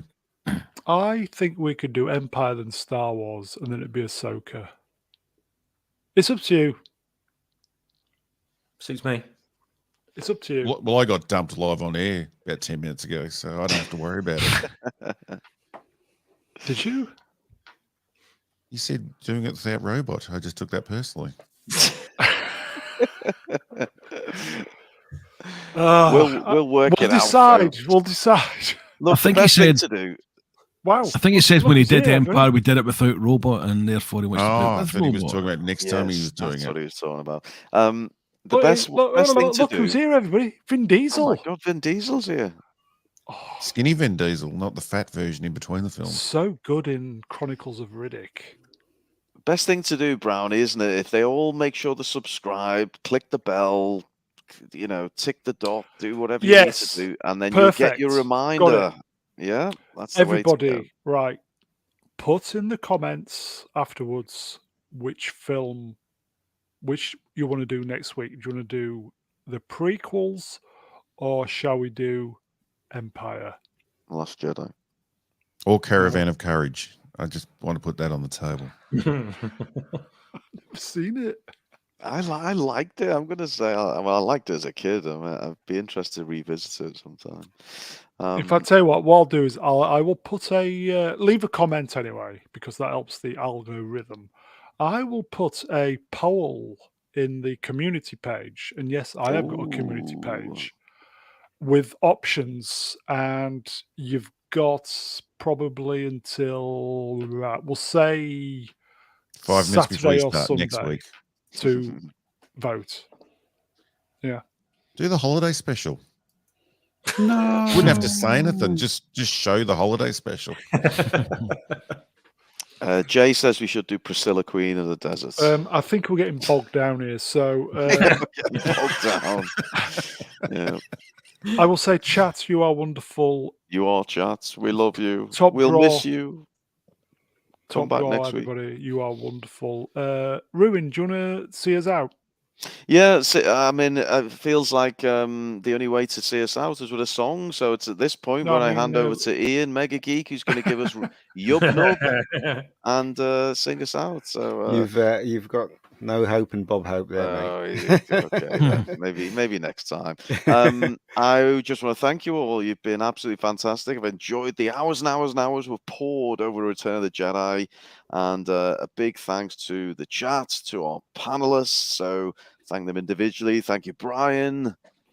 Thanks, Rune. Thanks also to Swappers, Ian, Robothead, Z, Brownie, and the chat. Can I just say, always rewatch the stream, and I do my best to read every chat that's put up.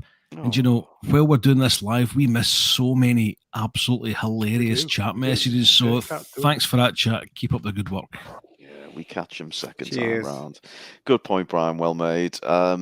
Z, I think your order on my screen's changed because you had your issues, didn't you? You dropped off momentarily. Unexpected sir. Yes. Yes, I know. But Z, thank you very much, sir. Your knowledge is, as always, astounding. Always a pleasure, Master Ruin, and thank you to the rest of the panel, Mr. Brown, and the chat, who are excellent as always. Oh, the love. We feel the love in the room. Mega Geek, you kept it positive right to the end. We almost got you there, but no, we love your insights, Mega. Thank you very much, sir. No worries, guys. No worries. Swappers, thank you. I can't even. I feel like I've spent half my life here now. I can't even remember if we're going to Swappers, but Swappers, I'm going to thank you. Whether we thank you before again, your humor and your singing. Oh yes, well, my throat's not going to thank me tomorrow, but I'll happily chime in at any point. I'm requested in the chat just to help them out. Excellent. People spend good hard-earned money in this cost of living crisis to have Brian do silly accents and Swappers butcher some songs, but hey, we all have a good time doing it. And last but not least, the man with the robotic head, and he's been absolutely fantastic these last few weeks. He gets up the crack of dawn in the land down under, but Robot Head, we thank you, sir. It's been an absolute pleasure. I was getting excited. I'd moved up the list on the icons on the left there, but he's put me down the bottom again. I see that as a bad sign, so the comments will cover it over me. I need that much help. I need help.